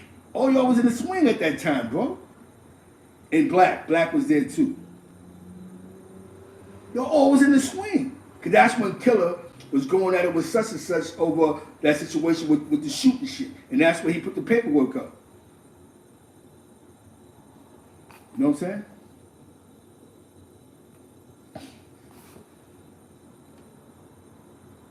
You was there for that. You was there. Yep, you was there for that. Yeah, Pimp is just living his life. You know what I'm saying? Be in the building, man. Shout out to the chat. I remember you was there for that. That's before he was Charlestonwhite and all that. That's when Killer was came that 9 Deuce Inglewood shit, I believe. I think he might have been on GKB time, but that's when they was doing that 9 Deuce Inglewood shit. You know what I'm saying? Him and them niggas from Bergen. Facts. I don't know if he was doing that up top, the 9 Deuce Inglewood shit, but I don't think it went too far. But they were doing that 9 Deuce Inglewood shit. You know what I'm saying? And then that's, you know what I'm saying, after that conversation, that's when he hopped in a Redstone Rider situation, and then boom, life went on from there. Shout out to my man Killer B, that's the writer when he was up top, you know what I'm saying? You know what I'm saying? That's the writer him up top, you know what I'm saying? That's why no matter how much me and Killer argue, like, nah, so Zeke is a real one. He was actually writing me up top. I ain't sent him millions of dollars, I sent him money a couple of good times. You know what I mean? That's what real niggas do sometimes. I did it because he needed it. He never really asked me for the shit. I just sent it to him. I sent niggas some money. I took mad shit. Okay, who the fuck you? But this is when he was Redstone Rider. You know what I'm saying? Yeah. Yep. Being in tune. So I had to be in jail to know a lot that was going on in the penitentiary at certain times. Because I had dudes that was in certain spots. You know what I'm saying? That we was in communication with. Yo, son, when we were pulled up, you won't believe what happened. When D Murder was in Elmira. And that shit, you know what I'm saying? Shout out to D. Some niggas know him as Dom. So with that being said, Charlestonwhite was on to something. I appreciate the time that I had to speak to him. I appreciate his platform. The platform I was on. Salute to Infominds. Salute to 050ChynaBrim for the great content that he put out there yesterday. The 2 interviews, check them out. The one with Shaquille and the one with Pimp and Shy 120. See, it feels so good to be part of progression. And I'm happy that I'm a part of something that's great. That's their situation, but I'm a part of it. I'm like the uncle. I'm the lost brother of the 050ChynaBrim movement. It's all one love. It's all love. It's all about progression. You remember that. You don't got to manipulate somebody and lie to somebody to achieve greatness. Sometimes you have to build it up, and it gets greater and greater. And as it gets greater, we're going to see him win. We're going to see Saladin win. We're going to see Harlem Legend win. And we're going to congratulate them. We can't forget about avid chatter. Because people are going to recognize the realness. And as long as we stay on real niggas' side, hold on.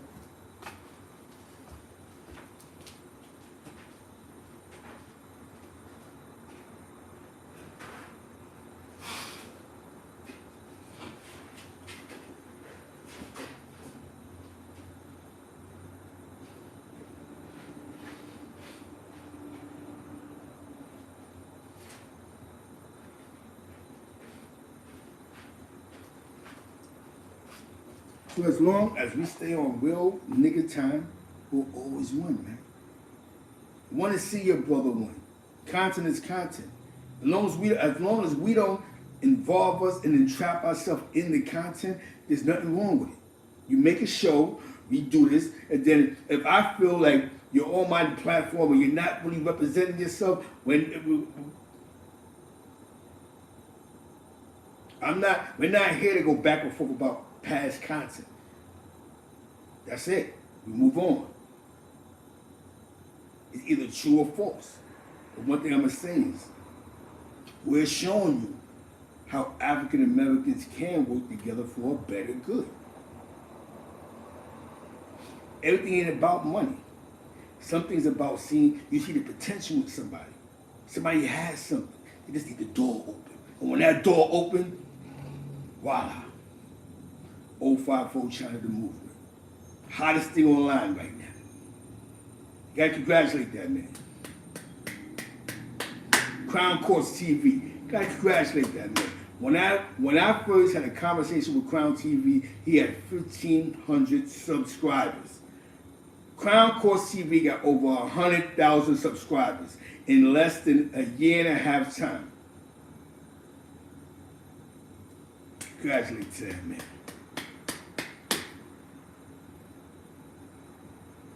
I'm happy that I was on the phone with him all the time. And we just kicking it. You know that I wasn't a part of the process, I was a part of the conversation. But that's his work. He found the lane and he went somewhere to it and he won with them court documents. Gotta salute him for that.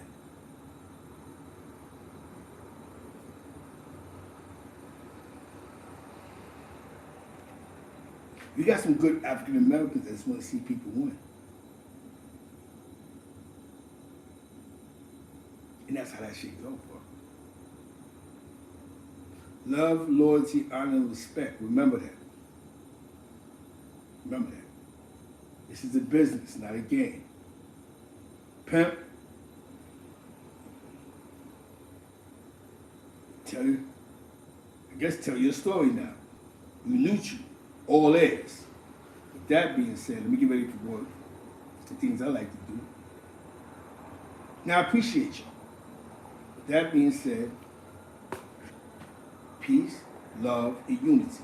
But one thing I'm going to say is, salute the wavy, to shine, iced out. It's not what you do in your people's face and what you do behind your back. By him calling Star on Star's platform, mentioning 050 and his content in a respectful manner, that makes people that don't even follow China go find out who China is. And that's how you do it through word of mouth. Salute the iced out wavy, East Side Harlem. Real dude. Say what you want to say about him. Real dude.